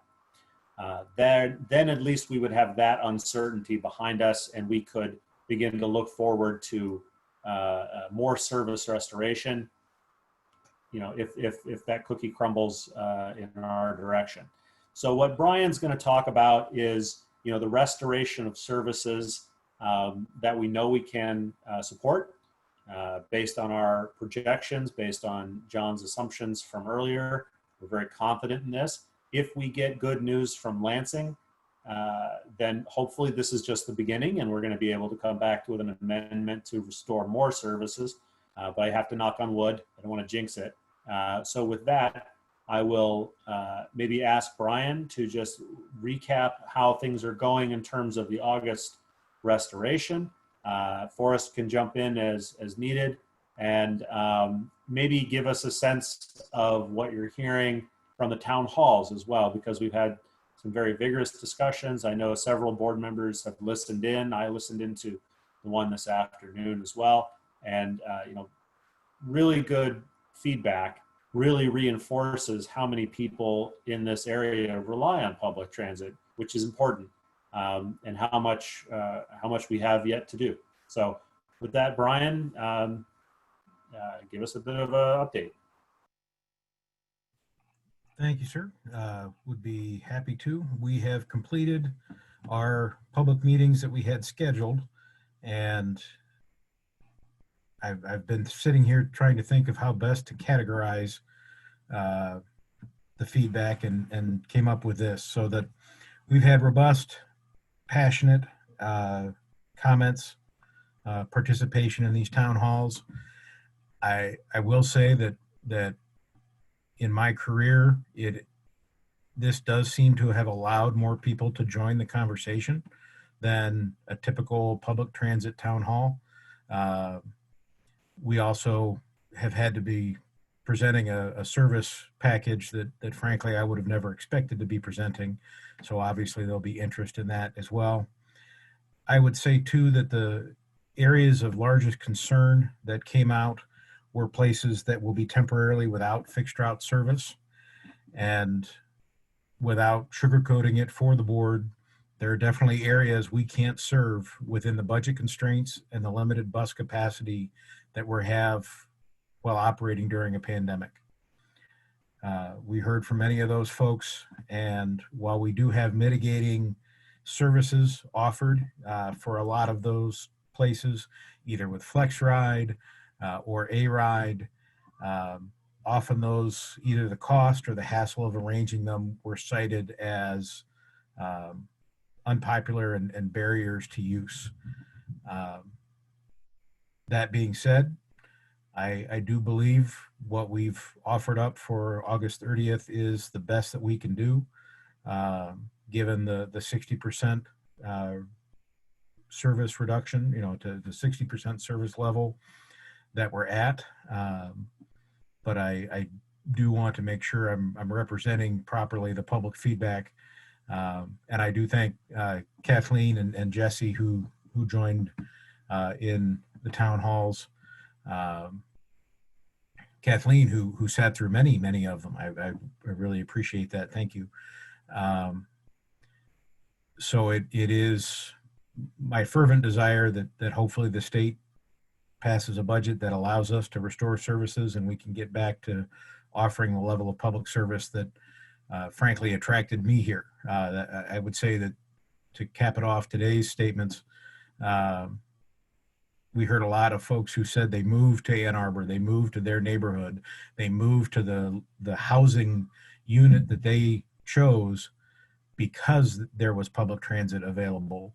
And I share in that I chose to come here because of the robust public transit available, and hope to have it back as soon as we possibly can in the best way that we can.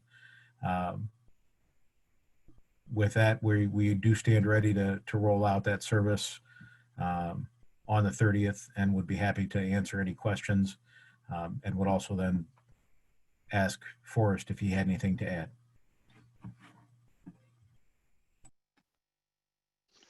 Thanks, Brian. Hello, everybody. Actually, I just want to point out, we heard probably from maybe 100 or 200 people through different means. Yes, there are a lot of concerns, especially related to the gaps we have in our service area. But I think on a regular day, probably we have 20,000 riders. I just want to make sure, yes, we did hear a lot. So they have a lot of concerns for sure, but there are also a lot of people who haven't spoken out. And I'm sure coming in August 30, we're going to hear more. But we're closely monitoring all this feedback and prioritize what we heard, what's the most urgent, particularly the winter is coming, the accessibility related concerns. So we summarize those things right now. When the funding becomes available, we're gonna immediately put back some, depends on how much we can afford.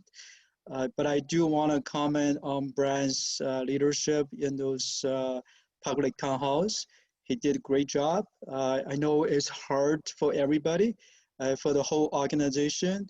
We all sit here and we heard all those concerns, but we are trying to do our best. I mean, from financially, service planning, all the perspective, we try to do our best to serve this community. I think most people understand that. They do share, some good feedback, positive, but they, of course, that's their needs. I mean, they depend on those services. So hopefully we can get restored sooner than later. Thanks. Thank you both, Brian and Forrest, especially, and Matt, for your leadership on this. I know you're all committed to getting this up and going as fast as possible. And I think I speak for the board when we really appreciate all your efforts and leadership in this, and we support your efforts to get this back online as soon as possible. So thank you for that. Is there anything in the packet in terms of the documents that you wanted us to look at in particular, or are they more or less the same as I think shown in the past? They are the same as have been in the past, and more details available and has been available on our website too, if anybody wants to listen to my dulcet tones for about 13 minutes and 5 seconds. There's even a recording of the presentation. Okay, thank you. Any comments, questions from the board for Brian, Forrest, or Matt on any of that so far? I did actually attend one of the first ones, and I thought Brian did a really excellent job. So thank you. Thank you. Kathleen? Yeah, I was just going to echo that. I thought the presentation was thoughtfully prepared and easily digestible for the public. And then during public comment time, there's a lot of emotion involved. People are very passionate about what is happening. And I want to commend Brian as to how he handled the difficultness of hearing that kind of feedback from the public. But I also want to thank the public for coming forward with their concerns and also there was some praise. I was quite pleased with the amount of different opinions that came through. But thank you again for everything that you've done. Certainly. Anybody else? I had a question about something. Something that hasn't been included in the materials as far as I've seen them, as FlexRide is being presented as an alternative to routes that are not being restored. Maybe this is my fault for not being more familiar with FlexRide, but it seems like there's a gap in time of like what's being covered by FlexRide. Like, Brian, correct me if I'm wrong, FlexRide doesn't start till 9 a.m.? FlexRide at the moment, I believe, does not start until 9 a.m. It will, on August 30th, it will mirror the times of the fixed routes, but that still does leave some of those gaps, as was pointed out just today, particularly in South Ipsy, in the FlexRide zone. In Ipsy compared to what the 46 used to run, for example. Mm-hmm. So when you say it's going to mirror, are we talking 7 days a week mirroring? Yes, it should. Well, no, I'm sorry. It will not be operating on the so there is also the gap on the weekends. I guess that's something I found a little pointedly missing from the documentation. If FlexRide was presented as an alternative to the fixed route, but it's not, and that wasn't called out. You list the times in the documentation for when TheRide is going to be covered, but you didn't list that. You don't list the times in our public documentation for when FlexRide will be running. It's only listed as an alternative, or to fixed route for these areas that are temporarily without coverage, and that's the way it was presented to us in the board too. That no, these routes are not being restored, but they can use FlexRide, and I don't believe it was ever covered that there are these gaps that they won't be running on the weekend, until you told me what you just told me, the existing FlexRide schedule did not mirror our fixed route service. So I guess I'd appreciate a little bit more clarity on how, maybe to what extent FlexRide is a replacement or for the fixed route, because I don't feel like that's been covered sufficiently. We do have flyers that we've developed since the presentation was done, and would be happy to make sure that the board got copies of those presentations or of those updated flyers, and we can show the gaps. Okay. But as far as what you can tell me now, on weekdays, FlexRide will run to all coverage areas for the same amount of time that fixed route is running? That's correct.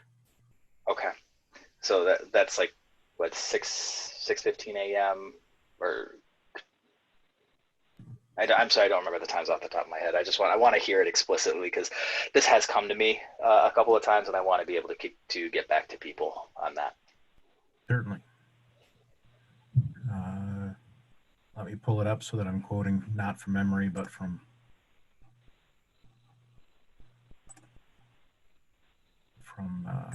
our written materials.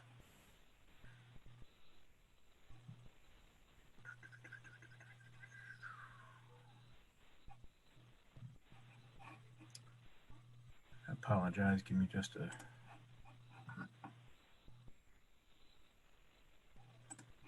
moment here.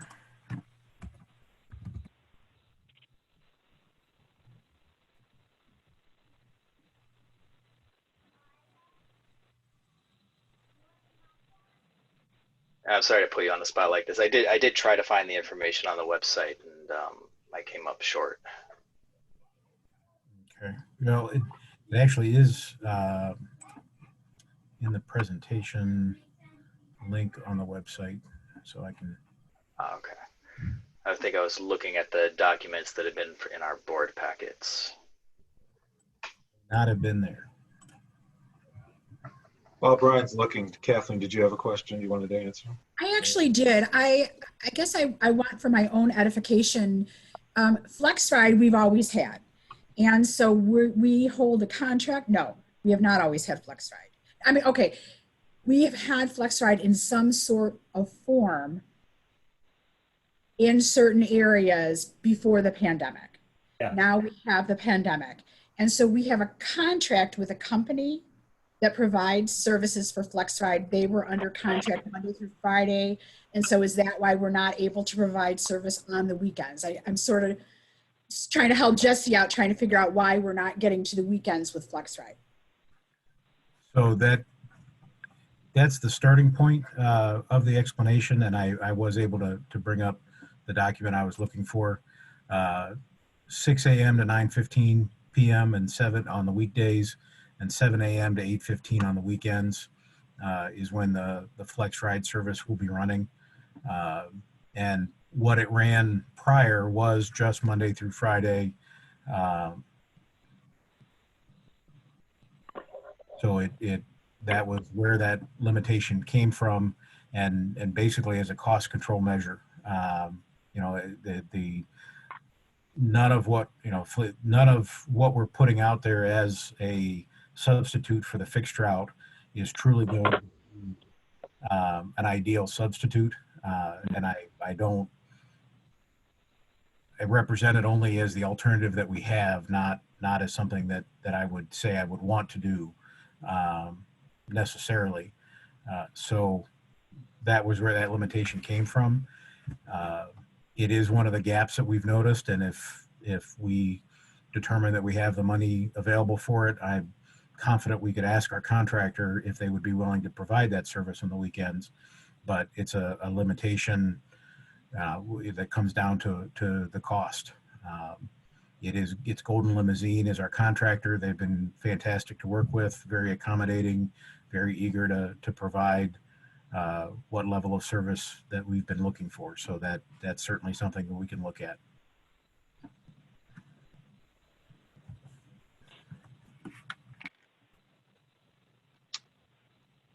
Thank you. Jesse, Kathleen, any follow-up for anybody else? Brian, if you could send me that material, I'd appreciate it. Again, I'm looking at the slides from the presentation on the website, and I'm just not finding the time. So, but as my wife will attest, I sometimes miss things that are right in front of me. So if you could send it to me, I'd really appreciate it, and just let me know where that is. Yes, sir. Anybody else from the board? Any follow-up questions, discussion? Okay. Then we'll move on then. We've already done the budget preview and public hearing, so we'll move on to what is now the new 4.3, which is our Q3 finance report. And it looks like Ms. Thompson is teed up and ready to go to present this to us. So, hello, Latasha, take it away. Hello, everyone. Good evening to you all. I think Keith or maybe Mike is going to help me out and put the presentation on the screen for you all. I'll wait a second to let them do that. Yes, here we go.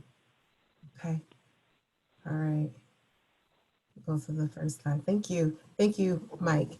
My pleasure to present the third quarter results to you all.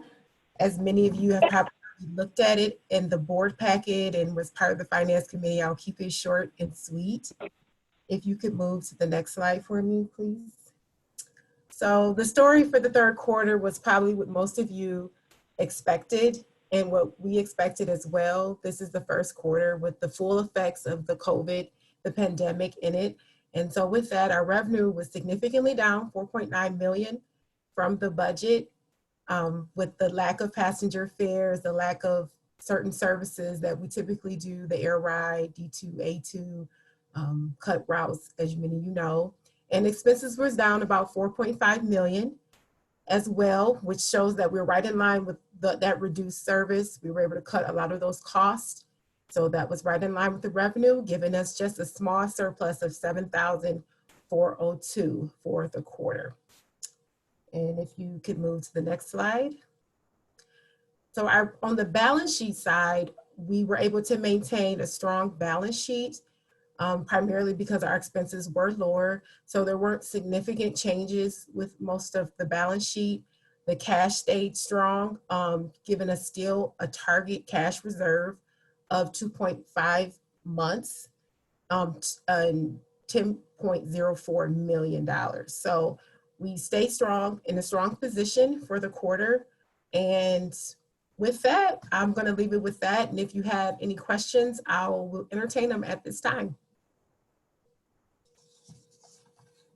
We move to the last one. Thank you. Thank you. Okay, any board discussion on this? Raymond? Yeah, I just wanted to mention to the rest of the board that at the Finance Committee, we did talk about whether we want to revisit the reserve of 2.5 months, whether we want to dip a little bit more into that. So at our next Finance Committee meeting, we'll be having that discussion. At least I believe we will, because during these kind of uncertain times, while I know it's obviously in our best interest to make sure we have some money in the piggy bank, I'm also interested in making sure that we try to restore as much service as soon as possible. And if we historically have not maintained 2.5 months in reserve, then I'd like for us to revisit whether that's a tool in our toolbox to help restore service. So just a heads up for the rest of the board on that issue. Thank you. Thank you. Others, Mike?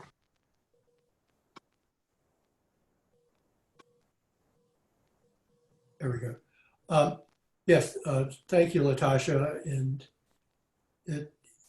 we should feel fortunate and that we still are slightly in a surplus through 3 months, although that we had a surplus in the first quarter. We did have negative numbers in the third and the fourth, in the second and the third.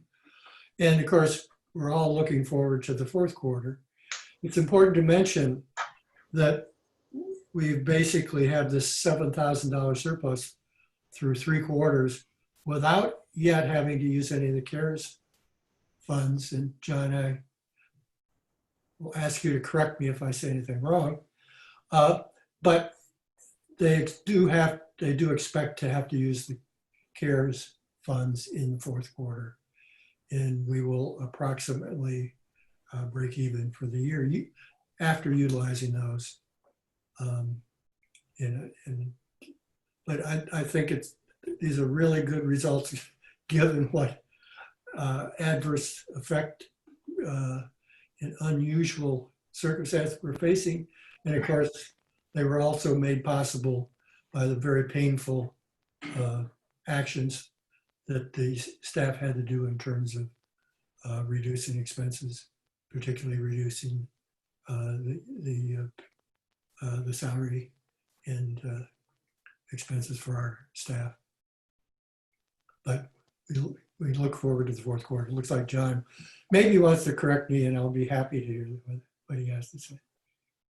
Go ahead, John. Thank you, Mike. Yeah, I do want to just provide a little more clarification for everybody on the use of CARES Act funds. It is true that we have been utilizing them. We began to utilize them as soon as they became available to us. We just haven't drawn them yet. And so because we've not drawn them, you're not seeing them yet in the financial statements. But to date, we have obligated between $1.5 and $2 million of CARES Act funds for both operating and capital purchases. And you'll see those appearing in the financial report at the end of next quarter. Thank you, John.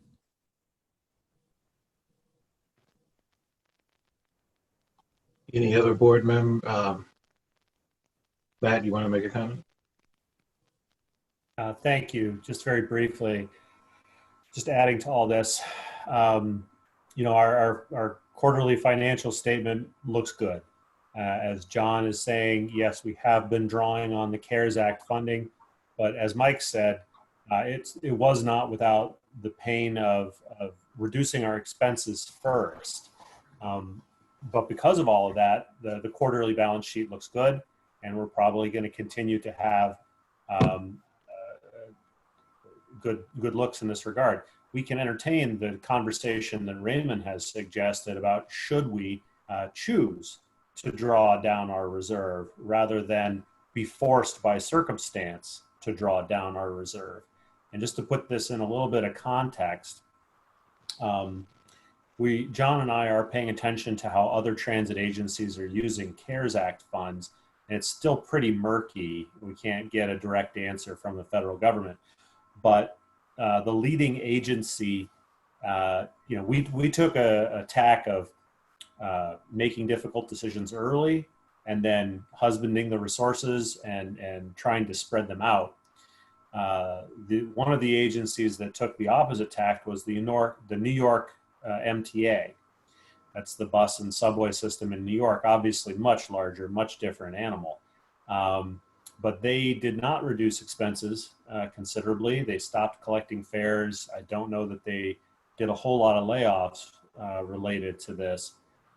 We learned this week that they are now starting to borrow by issuing bonds to backstop daily operations. So they are now borrowing money to make payroll. They have apparently exhausted their CARES Act funding, and this is the option that's left to them. I have to assume for such a desperate maneuver that they feel it's temporary.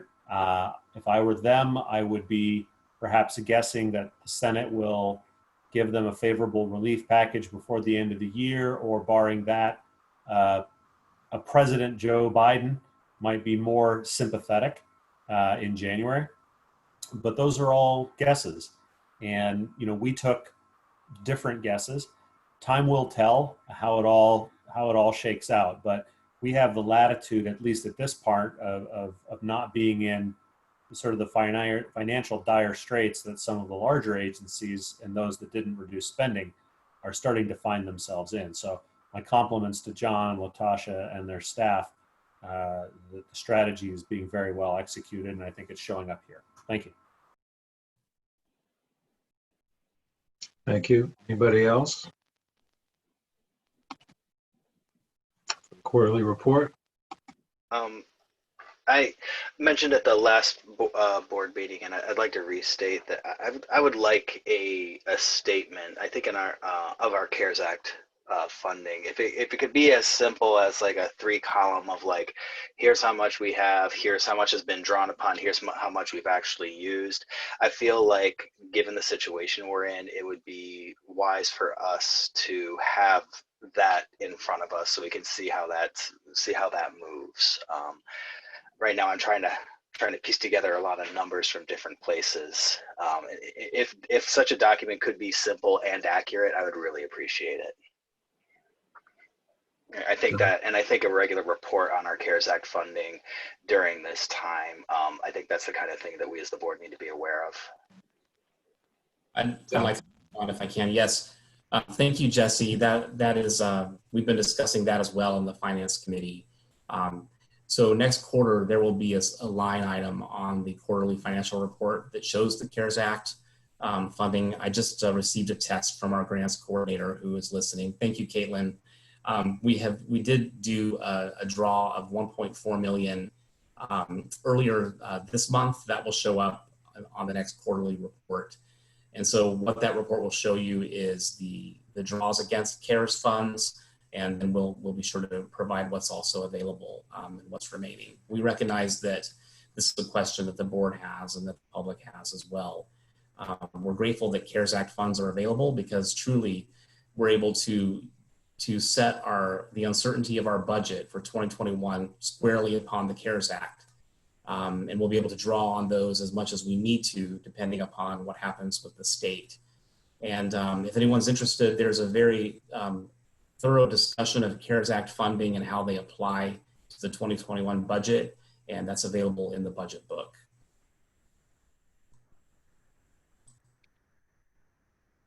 Thank you, John. Any other discussion on this item? If not, it looks like we'll go to the Q3 service report, and Brian Smith will take us through that. Brian, go ahead. Thank you, Mr. Chair. Actually, with the report that's in the packet, I would be happy to answer any questions. Any questions about the quarterly report service?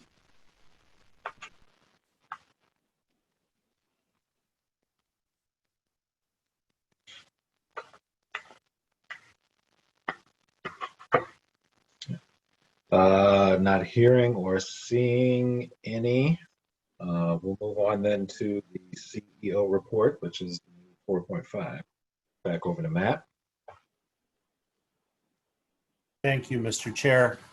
One thing, and then I'll open it up for questions. A disappointing second attempt for a discretionary grant for the Ypsilanti Transit Center. We even though we're struggling through daily operations sometimes, we haven't lost sight of a desire to move forward. We submitted the second grant application for the Ypsi Transit Center. We found out, I think last week or the week before, that we were not selected. John and his crew are gonna, when the time is right, swing back with the FTA to try to learn more about why. It is very common, unfortunately, for agencies to have to go several times before they are successful. So John alluded to looking at our capital funding in a slightly different way. That might be one way to make our application more attractive if we can bring more funds to the table from sources we already have. So disappointing, but I want to reassure everyone it does not signal an end to the project. We're certainly going to continue and we'll take another swing at it.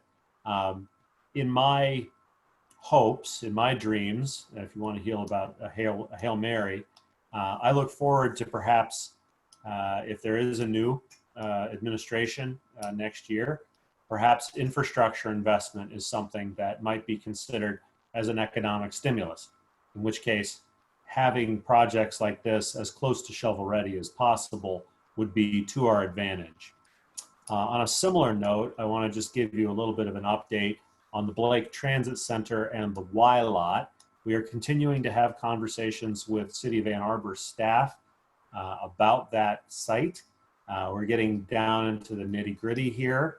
I suspect within the next few months, we're going to need to come back to you with a more fulsome update about the Y lot. There's a lot of engineering and practical challenges going on, but they will be continuing to work through those issues. The timing of returning that to City Council for a decision is interesting because it will occur after the new council is seated. And as many of you know, the primary elections brought forward a different crop of folks. Several incumbents were not renominated. So it will be interesting to see what the general election does. And perhaps we'll have a slightly different arrangement of council to have that discussion with. So I just wanted to give you a heads up. Both of those projects are still moving in the background in various ways. We have not forgotten them, and we look forward to bringing forward more information to you in the near future. With that, Mr. Chair, I'm happy to answer any other questions about the report or anything else that board members might have on their mind. Open it up. Any particular questions on the report, or either stated or that's in the packet itself for Matt or the staff?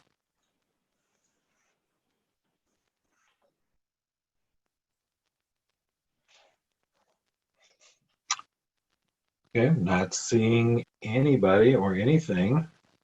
Are there any, I don't think we have it, but any other emerging issues from anybody? Not on the agenda? Eric, are you able to hear me? I can now, yes.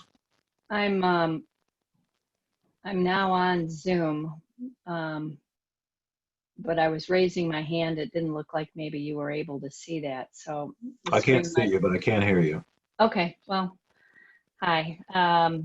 I guess I just had a question for Matt about, we were chatting earlier about innovation, and I wonder how you are tracking peer authorities and their response to COVID economically, and if there are opportunities for us to learn what other creative or resourceful strategies that might be atypical, but given that these are atypical times, are there opportunities where we might be able to learn from some of those folks? And would that be information that you or John could bring back to us over the next several months to be tracking the industry, similar size, similar community types? It's a good question. I would say the biggest challenge in many respects is the sheer volume of information. I know I get it on a daily basis, updates from APTA, various task forces that are happening. Newswire, frankly, a lot of information is coming out on the Newswire. When the pandemic first landed, I think there was a huge rush of information about sanitation and operational issues. Things like the plexiglass barriers at first were anathema to many transit agencies and very quickly became standard issue equipment. After a while, after maybe the first 2 months, the sanitation thing died down. People kind of figured out what the best practices were, and innovation slowed down as it became standardized. In terms of economic innovation and new ideas, and I'll ask John, Brian, or Forrest to weigh in, I think the way we're tracking it per se is kind of piecemeal. We're paying attention to what we see other agencies doing. We ask the FTA for information on how people are spending their money, which is the equivalent of digging a hole in the backyard and yelling into it because we don't hear anything back from the FTA. They're so swamped, I imagine, that they just don't have time to respond. Sure. And we see things on the newswire every day for our industry. We see various things that people are doing. The broad camps seem to be sort of the direction we've taken in terms of proactively reduce your costs. And there are a variety of innovative ways that people have tried to do that. Furloughs versus layoffs, pay cuts versus furloughs, a variety of things that we did consider. And that's sort of one camp. The other camp is sort of the New York model. WMATA and DC did similar, where you don't reduce your costs a whole lot and you put all your eggs on the federal government that they're going to come through. And we're still kind of waiting to see which one of those things makes more sense. If the other direction makes more sense, we'll shift. And then there's just a whole variety of things that people are doing to tighten their belts. Everything from contracting services out to bringing services back in-house. John did share something with me earlier today that the Easy Pass idea that we approved, I think a month or so ago that you approved, is being well received. I think, Brian, you said by the public, and John said maybe by some more newsworthy outlets.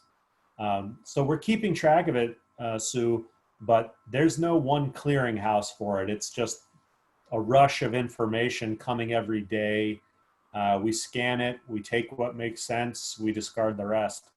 But if there's something specific that people want us to keep on the lookout for, we certainly could. And we could maybe try to just document it somehow. John, Brian, Forrest, anything to add? Sure, yeah, I'll jump right on there. Pardon the motorcycle outside. So yeah, one of the things that I was very interested in early on was to benchmark our utilization of CARES Act versus the industry. And so I reached out to our points of contact in Chicago at FTA to request data. Our staff understands that every quarter we file reports with FTA that show both our expenditures and obligations. And so I would think that that data should be available. But I heard from FTA that it's not available. They are not making it available, unfortunately. I was disappointed because I was really hoping that we could benchmark against that national standard and see where we are. I will say that I was in a webinar and Matt mentioned all of the sources of information. There have been myriad of webinars and emails and sources on every measure you can imagine related to COVID from all types of sources. This particular webinar had some of the strategic leadership from FTA doing a presentation on the CARES Act funding, and what they said, this was about a month ago, that of the $25 billion awarded, only 20 billion had been actually executed in FTA grants. And so what that means is that even at that time, 20% of the CARES Act funds had not even made its way to the transit agencies yet. So while I realize that we've been slogging through summer and it seems like it's been a long time, we're still very early in the grant cycle for CARES Act funding. And so I have an intuition, I wish I had data that I could point to, that utilization of CARES Act funding is all over the map. There are those transit agencies that have fully expended it and are now coming back with their hands out asking for additional federal aid. And then probably there's a great majority of others who, like us, have been utilizing them more slowly. That's really helpful. Thanks. I appreciate the networking. Sometimes I know I learn a lot just chatting with some of my peers, and we brainstorm and problem solve. So would just appreciate any other continued updates that you might hear from other peers. Thank you.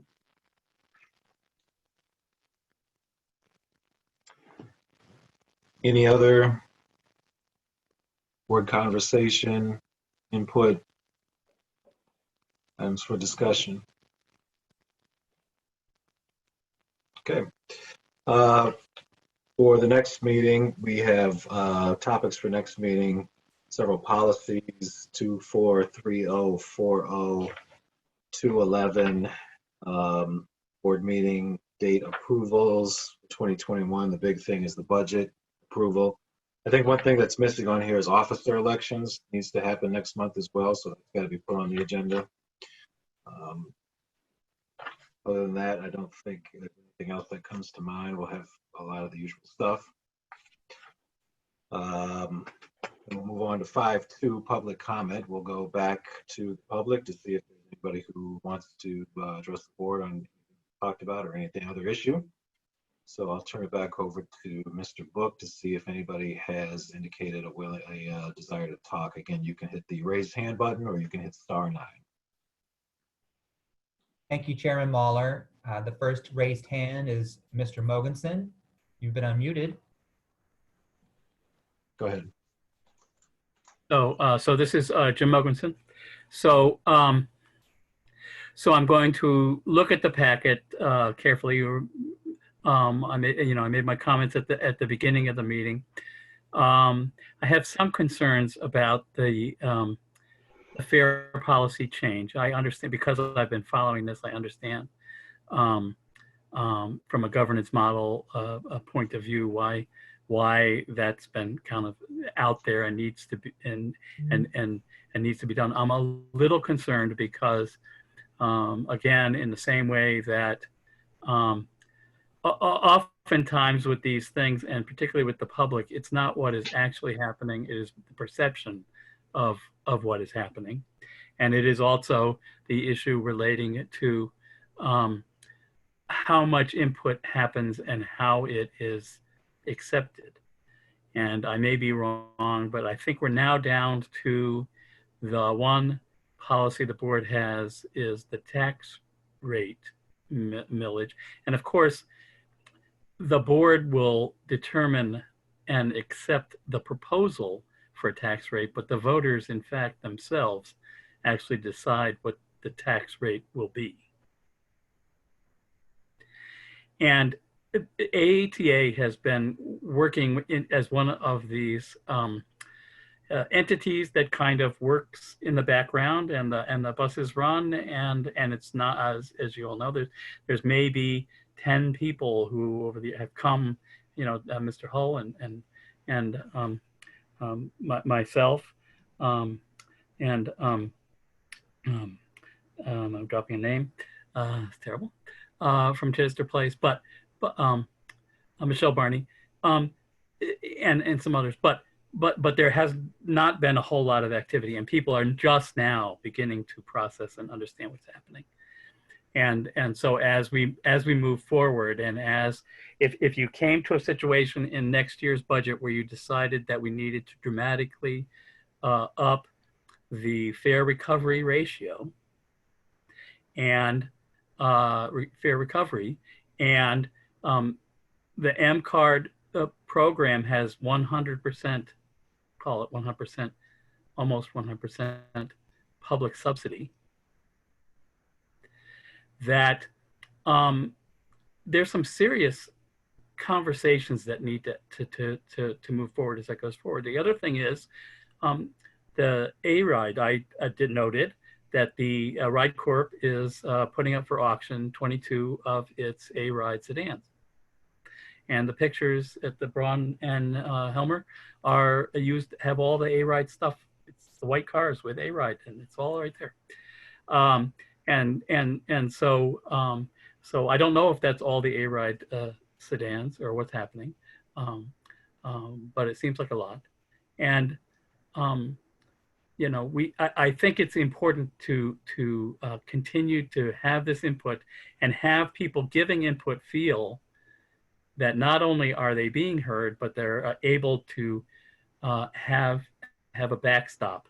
One of the roles of the board traditionally and the regions has been, that the U of M has been, to provide a backstop to staff proposals if they're not meeting community needs. And it's not that I don't think staff are trying to do things that are against community needs, but when there are hard choices, the way the governance model is set up, you can say, well, as long as the senior staff have followed all the reasonable ways of looking at this, there's nothing we can do about it. So as we move forward, I'll be continuing to monitor and do my best to explain when asked what seems to be going on. Thank you very much. Bye. Thank you. Do we have anybody else? Yes, Chairman Mahler, we have Ms. Barney. Ms. Barney, you've been unmuted.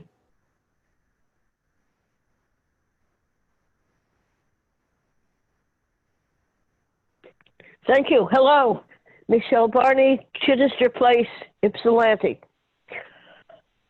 First of all, I want to thank you for those discussions that ended today. Brian Smith, you were marvelous and calm and gave as much info as you had.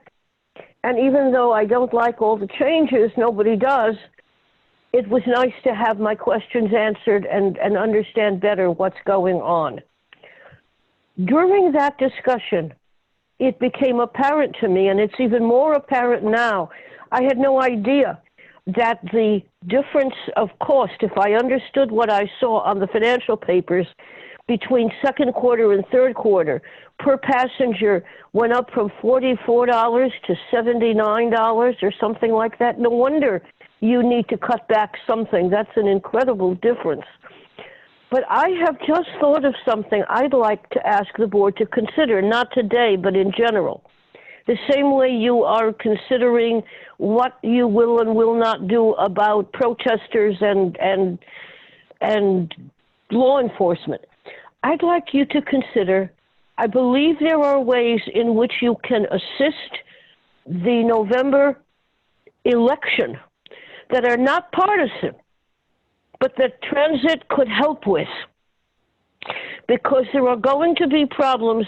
There are seniors, even seniors with disabilities, who do not choose. Now, I vote by absentee, so I'm going to get my ballot pretty soon, and I'll get it back out, and I'm done. But there are a lot of people who even though they shouldn't maybe, they choose to vote in person.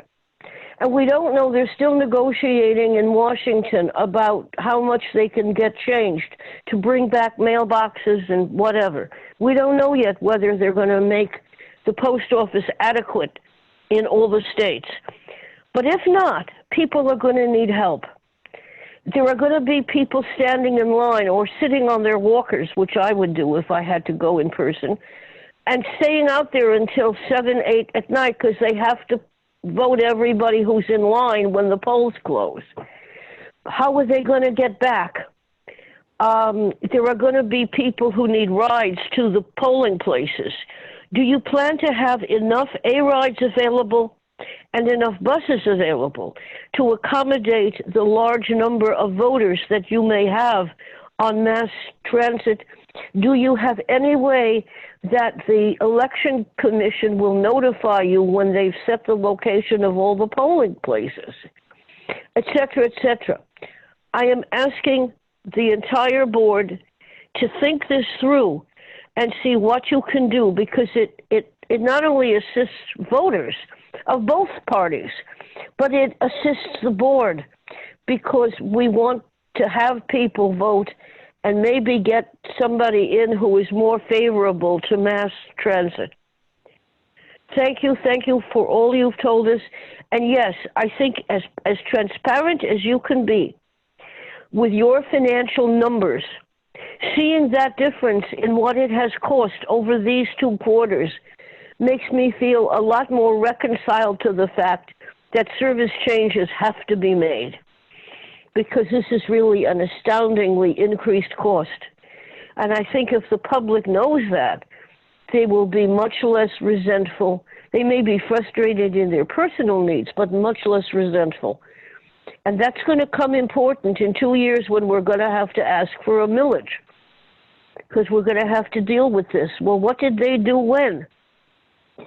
So thanks a lot. I'm done. Thank you. Chairman Mahler, we don't have any other raised hands at this time. Okay. Thank you, Keith. And we'll close the public comment period. We'll move on. 5.3 is our board assessment of the meeting. That's electronic. It's in the packet. Please fill that out. And can I have a motion to adjourn? Roger, seconded by Ryan. All those in favor of adjournment, we'll go down. Mike? Yes. Rich? Yes. Sue? Raymond? Yes. Roger? Yes. Ryan? Oh, we're not doing a double header tonight? Next time. Yes. Jesse? Yes. Kathleen? Yes. Kyra? Yes. I'm also a yes. So we are adjourned. Thank you very much, everybody. Great meeting. Good night. Good night. Stay well. Thank you. Good night, everyone.